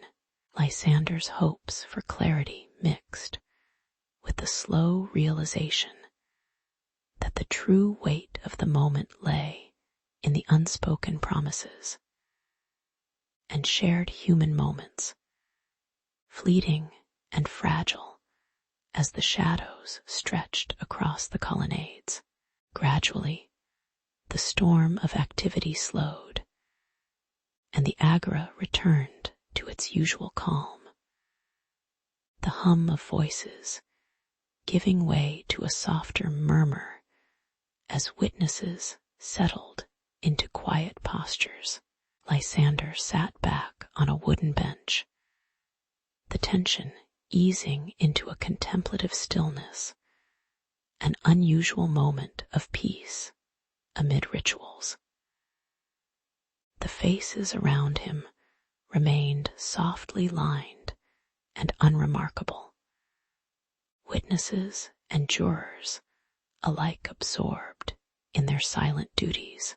A gentle breeze carried distant sounds, an insistent bird call, the faint scrape of a cloth reminding him of the persistent, quiet continuity of human life. The stakes seemed more human in their slow unfolding, less of a spectacle, and more a reminder that, beneath the weight of law, it was simply people waiting, remembering, and continuing on. As the sun dipped lower, casting a warm, honeyed glow over the stones, Lysander reflected on the slow passage of the day. The entire process, so carefully structured and so inherently human, had become a quiet meditation on imperfect justice and shared human frailty. The blurred faces of prophets and officials seemed almost, in this moment, to belong to the same inconsequential journey of daily life. The legal ritual was neither grand nor terrible. It was, like everything else, a small kind of human effort to find truth amid ordinary distraction. And as he stood to leave, the gentle familiarity of the agora offered no surprises, only the simple realization that all stories, even those of trouble and law, are woven quietly into the endless fabric of human routine. In the gentle hush of late afternoon, the market square in Athens was still alive with faint murmurs and the soft rustling of cloth. A stranger, clearly unfamiliar with the usual rhythms, had slipped into the gathering near the stoa, his hands casually resting on a satchel that seemed more suited for daily errands than for any grand misdeed. The townspeople noticed him with their measured glances, little more than a flicker of curiosity, softly stirred by the quiet hum of daily life. Without fuss or clamor, the idea took shape that perhaps he belonged to this quiet place. Yet something about his hesitant presence lingered like an unspoken question. Life moved calmly onward, as if suggesting that even strangers, in small moments, could carry stories worth watching unfold slowly. As the sun dipped lower, the scene shifted subtly into a tone of subtle tension. The stranger's footsteps were slower now, and whispers began to ripple through the crowd, slightly sharper, more deliberate. A town official, perhaps a little bored but duty-bound, gestured him closer. The murmurs turned into quiet questions, and then into a more pointed accusation. Had he taken something from the market? Callias, a merchant with a face blurred by shadows, began to speak, his voice calm, but with a faint edge of certainty. The crowd's collective breath seemed to pause, waiting for the words that would tilt the balance. The broad daylight of simple living was giving way to the quiet weight of suspicion, flickering like a candle, struggling amidst the changing shade of late afternoon. Then irony settled in quietly, an odd, almost bemused contrast to the seriousness of the moment. The defender, a weathered lithographer whose face was a gentle blur, stepped forward with an air tinged with patience and mild humor. He produced evidence, not with the flash of dramatic flair, but like revealing a small, oddly mundane truth, an abandoned item, perhaps, or a witness's vague memory. The crowd, few of whom had any direct knowledge of the event, listened with unhurried interest, the scene reminding us how easily stories and accusations could become tangled in ordinary life's slow flow. The true thief, he argued softly, was someone else entirely, hidden behind shadows darker than the sunlight spilling across the agora. The patience of the law, like the fading light, seemed to stretch on indefinitely, almost amused by its own quiet endurance. Eventually, the scene settled into calm, an almost peaceful silence between the disputes and hurried words.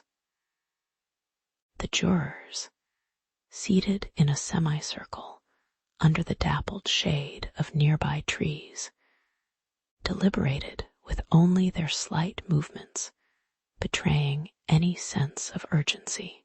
Their faces, soft and unfocused, caught the warm glow of the late evening.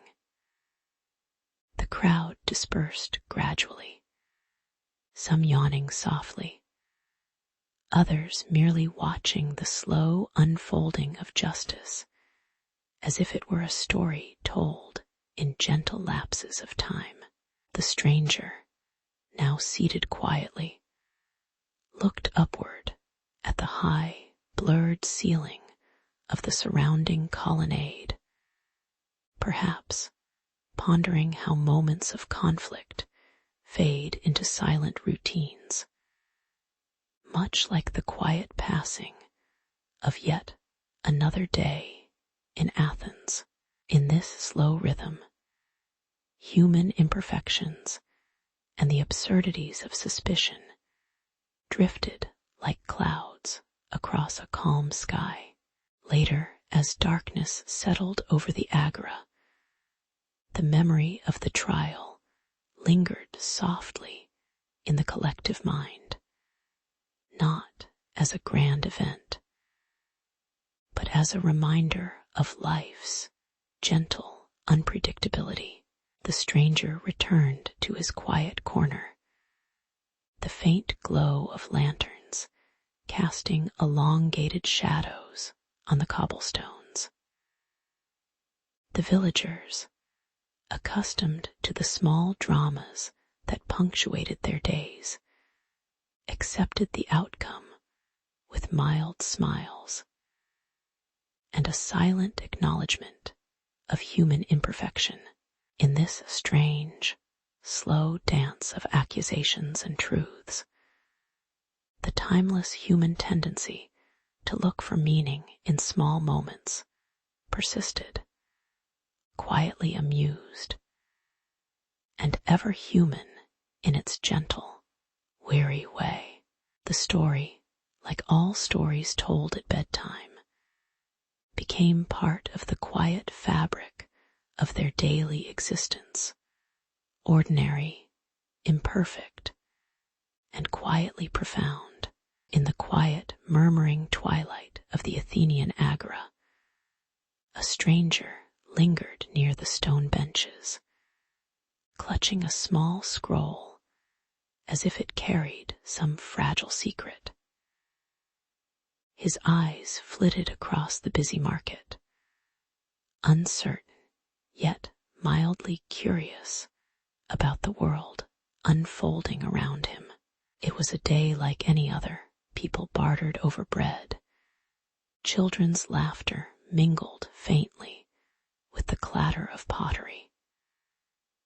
But as the shadows lengthened and the crowd's gaze subtly shifted, a faint tension crept into the air, misinterpreted perhaps, or simply born from collective fatigue. And so he found himself suddenly caught in the long, slow dance of accusation and suspicion that characterized public life here. Under the watchful eyes of the city's silent stone gods, the tension tightened as the assembled jurors examined the stranger's words and gestures, some frowning, others blinking slowly as they considered the strange presence. A ripple of whispers grew among the crowd, half curious, half hostile. How could a foreign face appear among their familiar faces and not carry suspicion? The stranger, perhaps realizing his words would no longer suffice, sat quietly, shoulders slightly hunched, as if waiting for the verdict that seemed both inevitable and arbitrary. The slow, measured process of deliberation played out beneath the open sky, the sun dipping lower, casting long shadows over the uneven cobblestones, every moment stretching, thick with unspoken judgment. Irony settled softly into the scene as the verdict finally emerged, delivered by the voice of a silent, tired elder juror. Innocent. The word hung in the air, almost a surprise, like a faint smile from a face too used to disappointment. The crowd's hostility dissolved gradually, replaced by a mild curiosity and quiet admiration for the simplicity of a just line drawn in the dirt by someone who simply followed the law. The stranger, now unburdened by suspicion, but suddenly lifted by an ironic sense of relief, stood slowly and nodded his departure, marked by a calm smile rather than relief, as he gathered his small bundle and prepared to leave. He was no longer just a foreign visitor, but a testament to the quiet strength of Athenian law. As the crowd dispersed into smaller groups, the city's pulse resumed its gentle rhythm, people greeting neighbors, exchanging small, indifferent gestures. The stranger's figure became a silhouette against the terracotta sunset, slowly fading into the distance, carrying a story of unanticipated clarity and humility. The Agora, so often a place of turmoil and human imperfections, now seemed to hold a peaceful memory of restraint and fairness. An ordinary moment stitched into the fabric of everyday life. The air cooled softly around the stone pillars, the faint sound of footsteps echoing into the evening. The day's small drama closed quietly behind him, like a page turned with no rush, no need for grand conclusion. In the stillness that followed, one might reflect on how a simple incident in such an ancient city could embody universal human notions of justice, misunderstanding, and humility. The stranger's ordeal had passed without grandeur or shame, quietly affirming that law and order, even when cloaked in fatigue and irony, remain enduringly human pursuits. Out of the mundane, from the blurred faces and distant voices, a deeper lesson secretes itself, that our stories, however small, are held within the slow, steady rhythm of daily life. And as the lights dim further into dusk, the Agora rests, serenely indifferent to the endless dance of human folly and grace. In the quiet mornings of ancient Athens, Lysander, a young physician with a gentle curiosity, observed the bustling Agora with a quiet sense of routine. The vendors arranged their wares, olives, fabrics, jars of honey, while citizens moved slowly, lost in their daily rituals. The air was warm, tinged with the scent of baked bread and sweaty cloaks, and the sounds of haggling drifted lazily over the stone pavement. It was an ordinary day, seemingly unchanged, as life wove its steady pattern through the city. Yet beneath this calm pulse, an unnoticed change was beginning to stir, a faint ripple in the fabric of their routine health. The city, like all cities, flourished in shared warmth and crowded streets, unaware of the silent threat gathering nearby. Suddenly, whispers of discomfort spread among the vendors and passers-by. Lysander started to hear hushed complaints about fever, weakness, and a strange, unshakable exhaustion. The cheerful exchanges turned sluggish, eyes often glazed, bodies often shivering under layered cloaks. The once vibrant Agora grew subdued, and the medics like Lysander hurried to interpret the unseen, invisible intruder.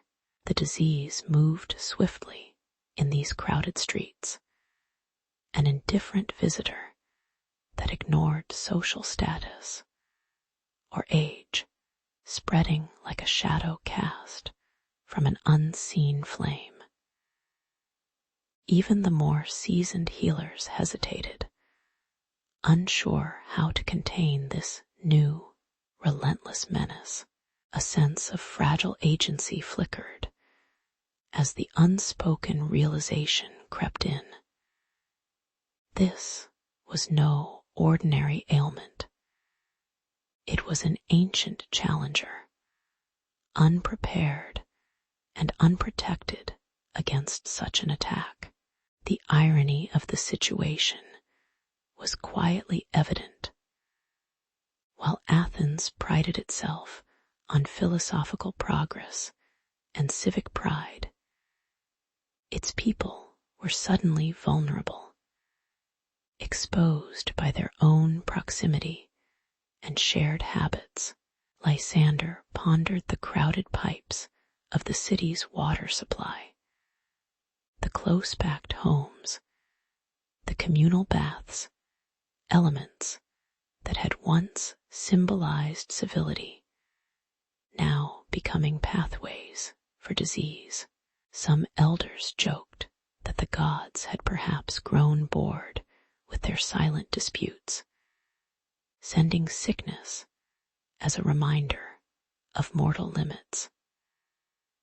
The faces of prophets, once seen as guides, now blurred behind shadowed veils of uncertainty, as no divine insight seemed to point the way forward.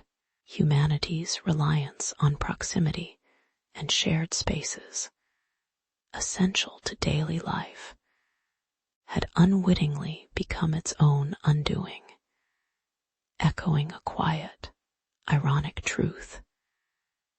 Immunity was a privilege yet to be invented. As Lysander worked tirelessly, the city's pulse slowed further. The feverish clamoring softened into quiet, weary waiting. Over days and nights, the streets emptied, and the familiar sounds of commerce faded into a muted backdrop. Lysander's touch grew gentle, his mind steady amid uncertainty, seeking signs in the fragile, trembling responses of human bodies. In the stillness, Athens seemed to trade its vibrant energy for an almost meditative patience, watching illness muffle the day's colors into soft, monochrome tones. There was an odd tranquility in the slow passage of time, as if even the city recognized its limited control. The faint hope lay not in immediate answers, but in the quiet persistence of human endurance, an understated lesson in humility, delivered softly in the shadow of a silent threat. Eventually, the fever waned, and Lysander reflected quietly on the strange, understated resilience of Athens. The city, battered yet still standing, had learned perhaps a dimmer truth, that immunity was not merely a matter of skin or sanitation, but also of patience and quiet perseverance.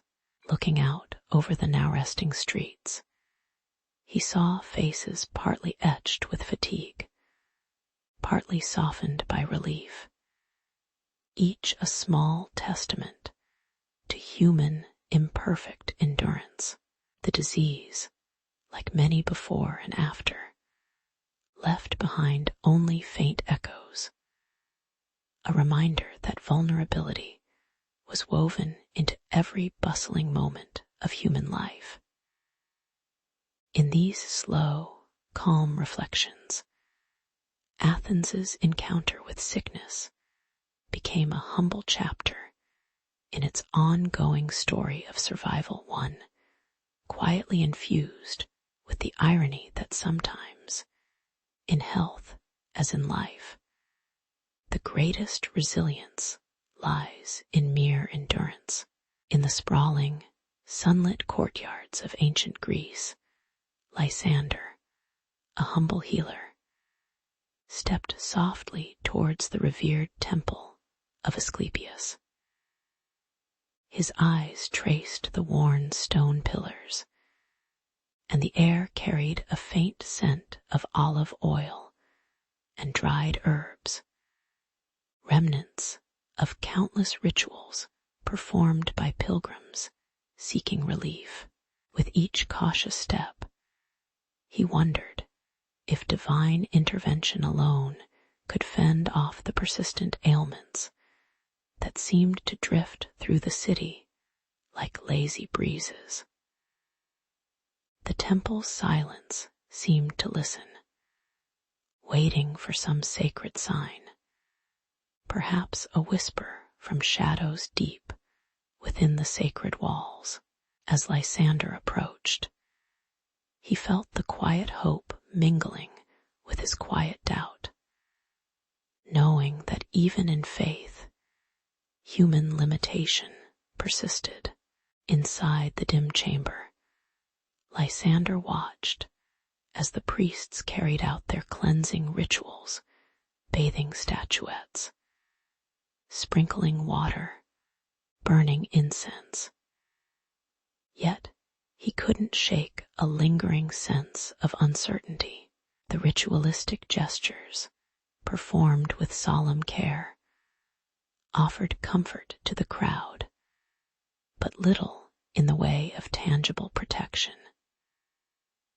Some townsfolk looked around, their faces flickering between expectation and skepticism, while others clung to the belief that sheer purity, physical or spiritual, could shield them from disease. Lysander felt the tension tighten like a thread pulled too taut, a silent acknowledgement that the boundaries of human knowledge remained stubbornly fixed, especially concerning invisible threats. The priests, faces shaded by flickering oil lamps, continued their work, unaware of the subtle irony rituals that comforted, yet did little to prevent the silent spread of sickness. Ironically, Lysander observed how many believed strength of body or purity of soul could undo the complex web of contagion, even as sickness silently infiltrated households. The idea that a healthy exterior or sacred blessing could armor the body seemed unwavering, despite the mounting evidence of unseen microbes, something they neither saw nor understood. The dance of human hubris played out in quiet conversations and moments of hesitation. As people went about their routines, touching shared objects and exchanging stories with little thought for tiny, imperceptible dangers, Lysander's gaze grew distant, amused by the stubbornness of such beliefs. How, amid all their rituals, they overlooked the simple reality that some threats could not be warded off by prayer alone.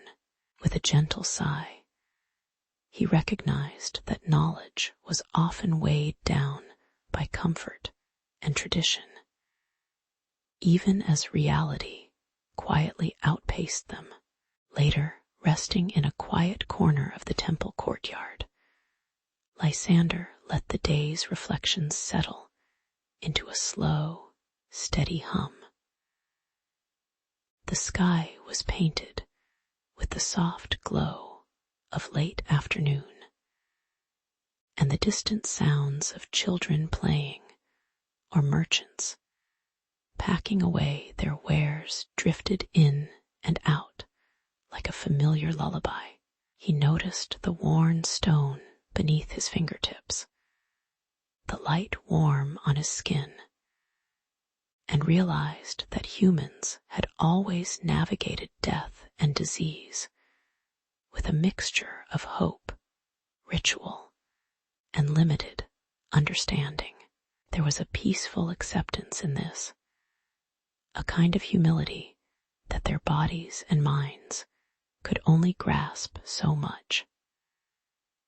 Perhaps, he mused, the patience of such quiet human resilience was itself a form of grace, however faint it seemed against the persistent march of illness.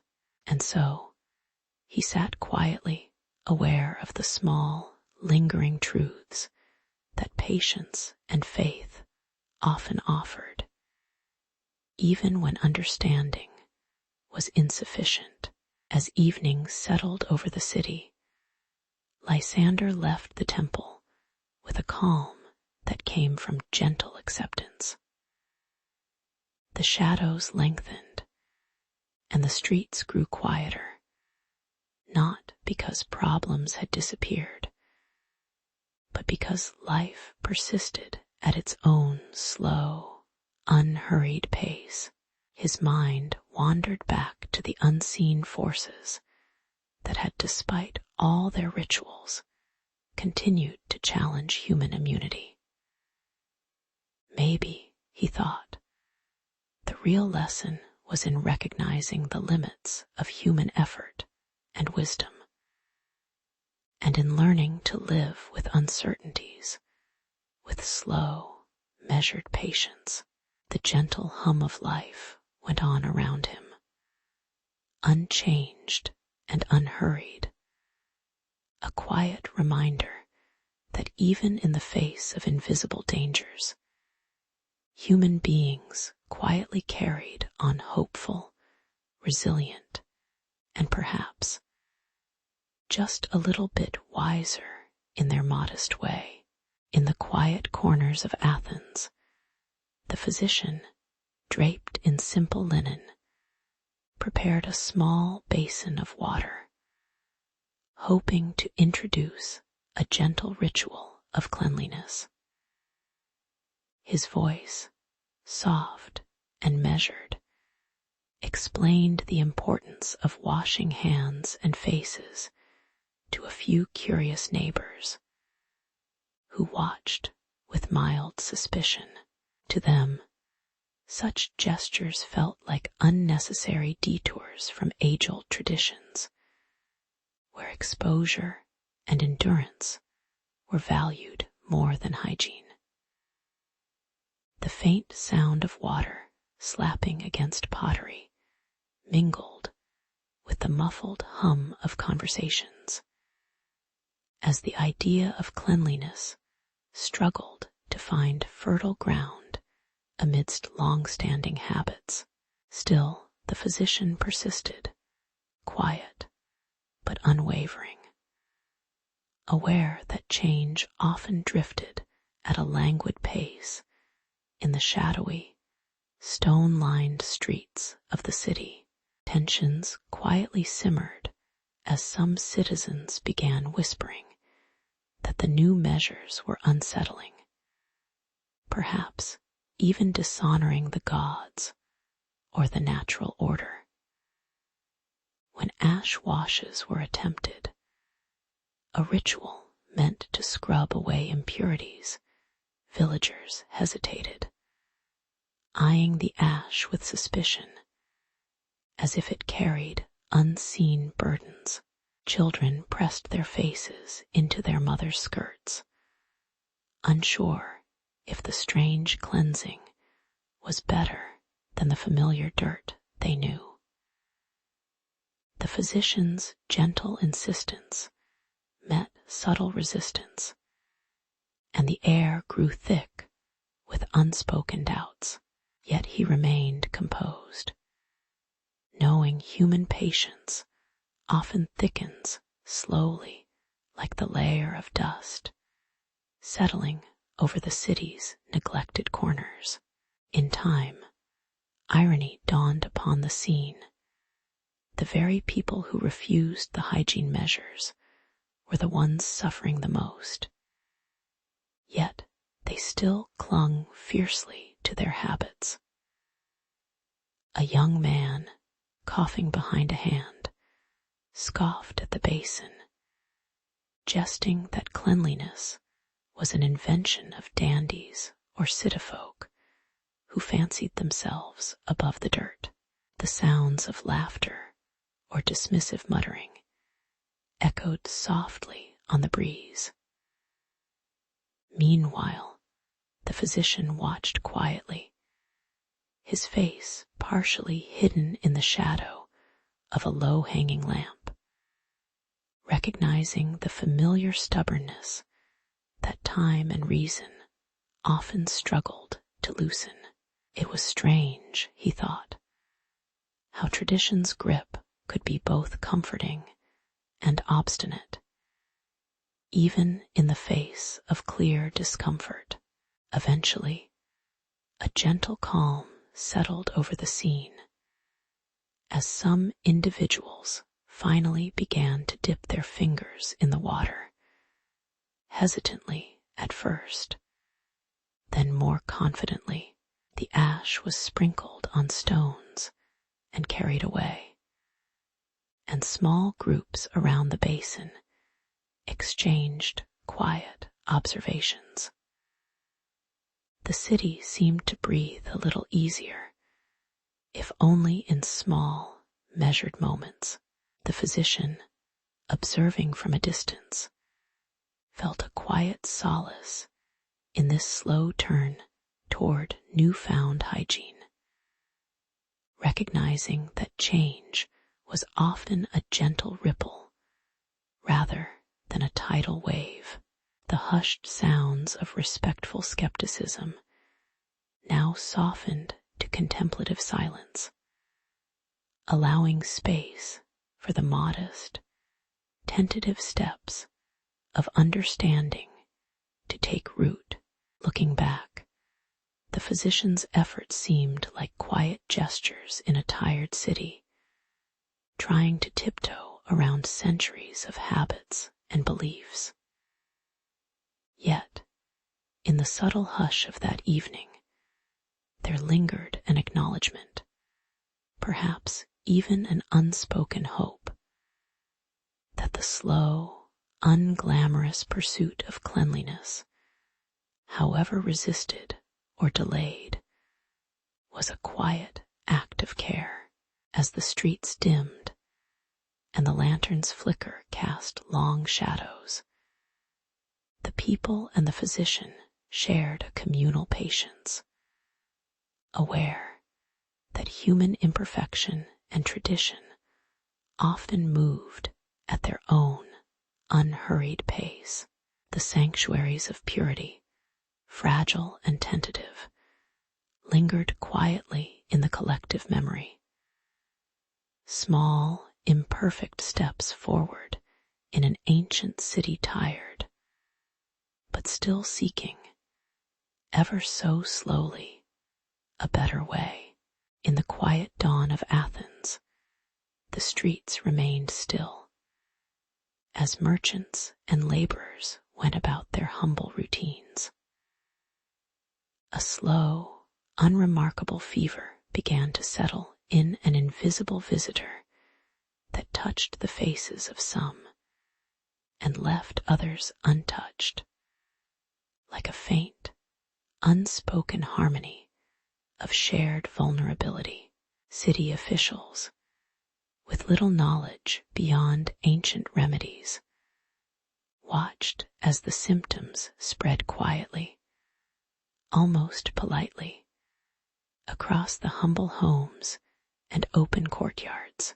Lysander, with his modest herbal supplies and calm voice, attempted simple interventions, warm poultices, cold drinks, hoping that ordinary human effort would suffice. The city, in its steady patience, seemed almost resigned to this gentle wave, not yet troubled, but aware that something was changing beneath the familiar surface of daily life. As days passed, the fever grew more insistent, its heat pressing against the city's collective coherence. People tired more quickly.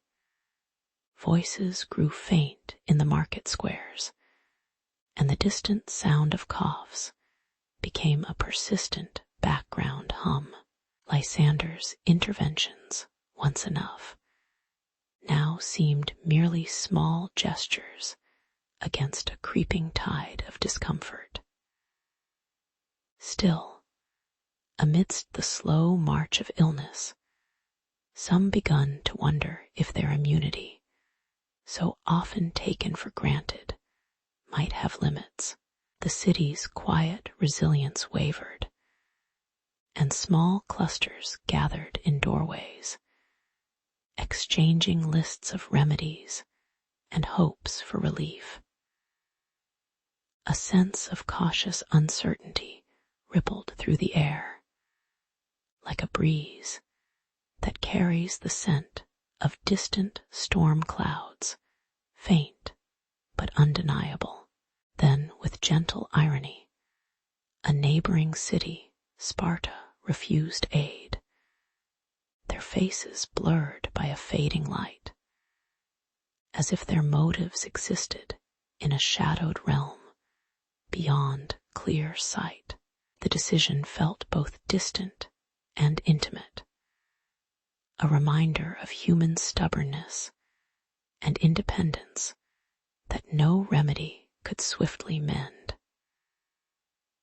Athens watched in quiet disappointment as the aid of others was withheld, leaving its inhabitants to confront their vulnerability alone. Lysander, leaning on his simple bed, recognized the irony in how health, something so basic and shared, could become an act of defiance. The city's hopes for swift camaraderie dissolved into the slow acknowledgement of human fragility, an oddly calming realization in the midst of distress. The pandemic had not only tested bodies, but also the invisible threads of mutual reliance that once seemed so strong. In the aftermath, Athens settled into a thinner calm, the fever's heat gradually dissipating, leaving behind a quieter city that moved less hurriedly and thought more slowly. The streets felt different now, still, subdued, touched by the weight of collective experience. Lysander, with his humble hope, watched as routine returned slowly, like a soft ripple on a still pond, nothing spectacular, just the cautious reestablishment of daily life. The distant echoes of social bonds strained, but endured, quietly reminding the city of the imperfect immunity that humans carry, sometimes resilient, sometimes fragile, always human. It was a pause more than an end, a gentle reflection on how health remains a shared and uncertain voyage. The city's simple effort, modest in scope, underscored the quiet limits of even the most basic defenses.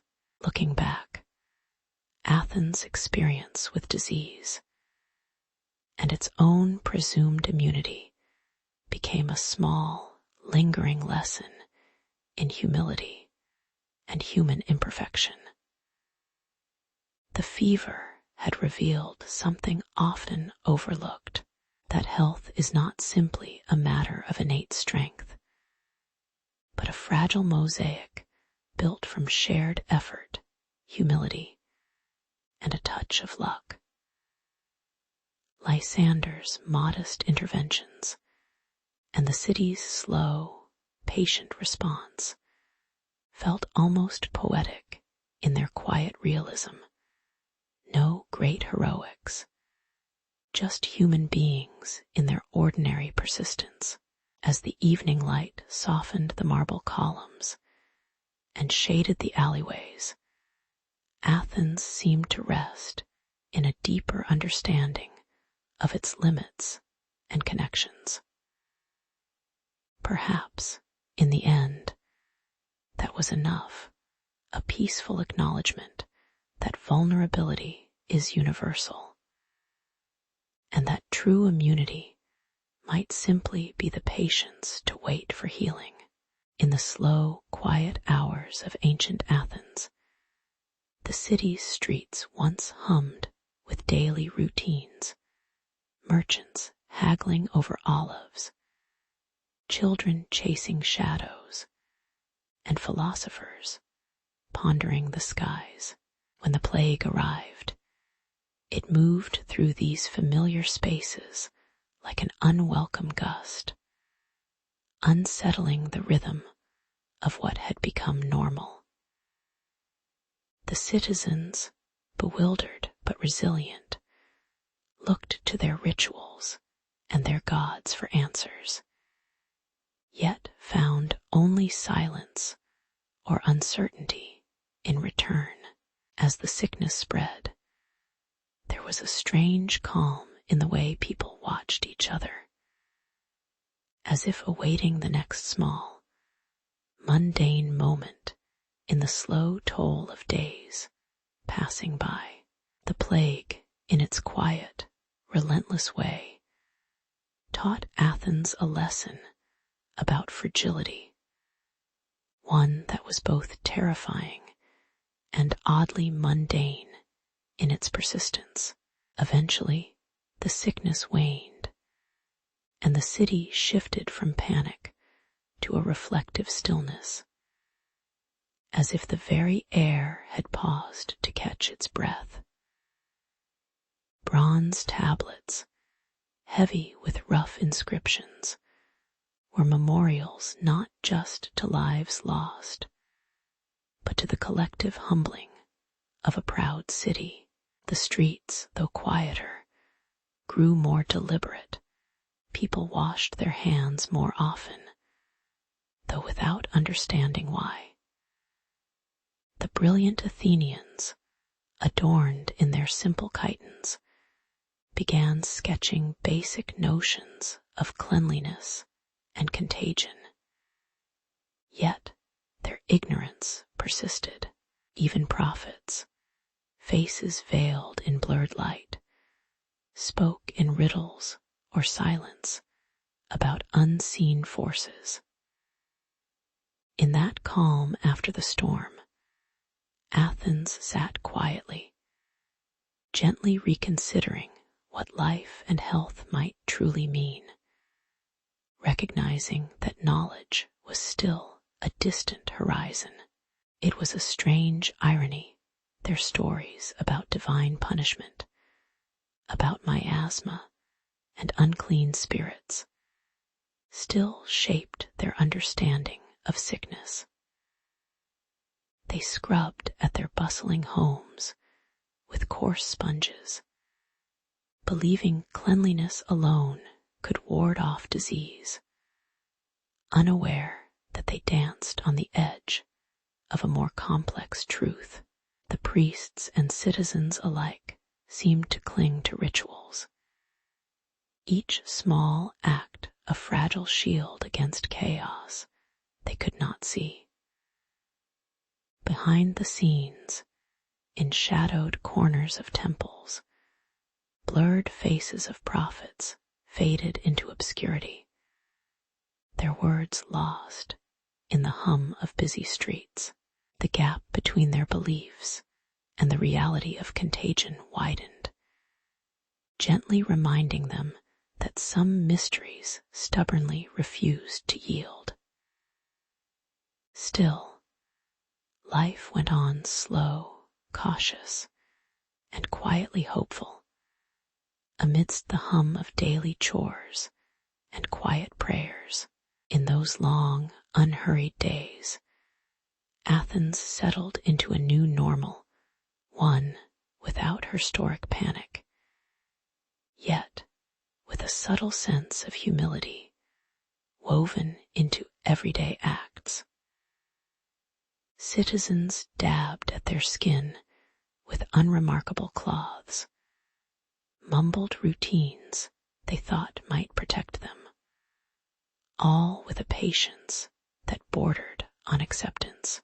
The blurred faces of prophets watched from behind half-open doors, their silence more eloquent than any prophecy spoken aloud, as if even they recognized the limits of human knowledge. The city's reflection shifted from fear to a gentle acknowledgement. Perhaps health was not only divine favor, but also the quiet result of small, consistent human acts. And so, under the warm glow of late afternoon, Athens moved forward, touched subtly by the understanding that some lessons are better learned slowly, in silent humility. Looking back from a quiet distance, the story of Athens and her plague feels like a reminder. Her failures in understanding hygiene and immunity seem ordinary, routine errors made under the weight of ignorance, yet deeply human in their persistence. That ancient city, with its bronze tablets and blurred prophets, prefigured many of the struggles modern medicine would face. The limits of what we understand, the necessity of humility, and the quiet importance of small acts of care. The tale is not one of triumph, but of gentle acknowledgement, humankind's stepwise, sometimes hesitant journey towards knowledge. As the dusk settles over the ruins of those old streets, one can imagine a faint smile in the shadows, amused yet patient, knowing that the story of disease, like all stories, continues quietly, unceasing and slow-paced.